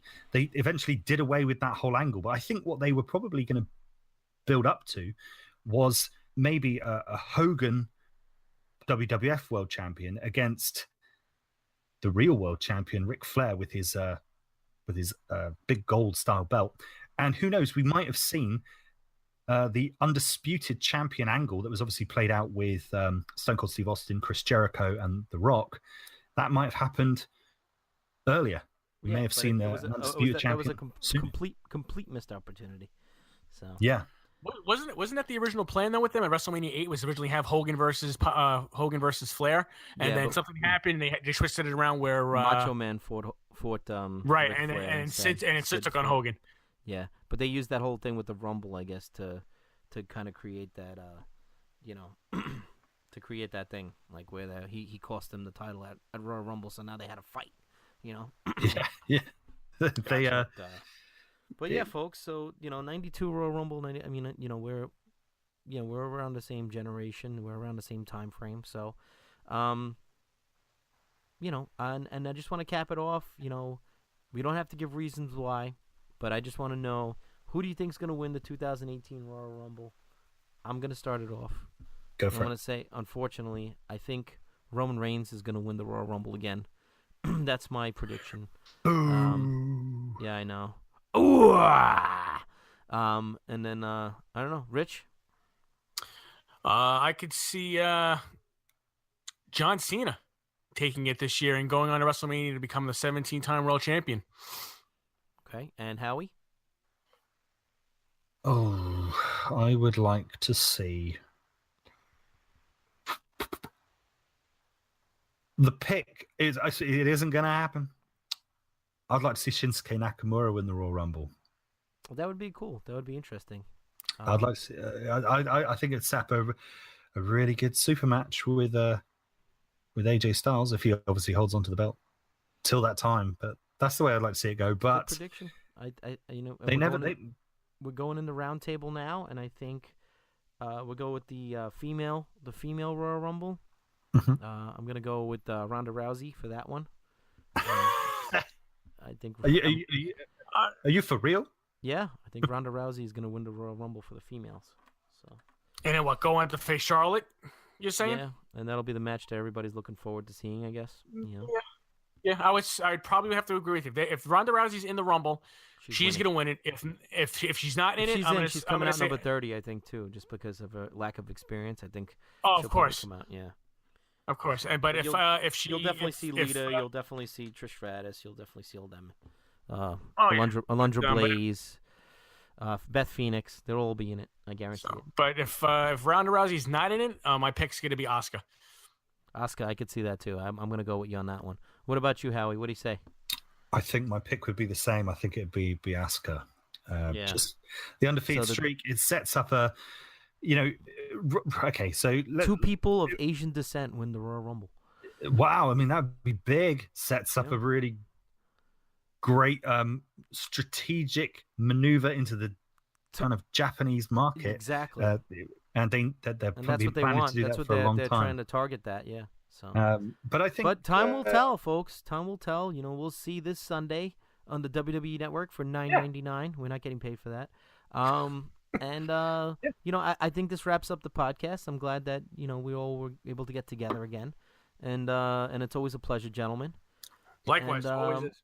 I hope to have a beautiful discussion next week as well with the two of you fine folks. Looking forward to it. Yeah, that'd be awesome. Once again, we wanna thank everybody for listening, and everybody enjoy the Royal Rumble. You won't be hearing this music on the Royal Rumble, unfortunately, but enjoy it and tune in next week, and we'll see you then. Good night.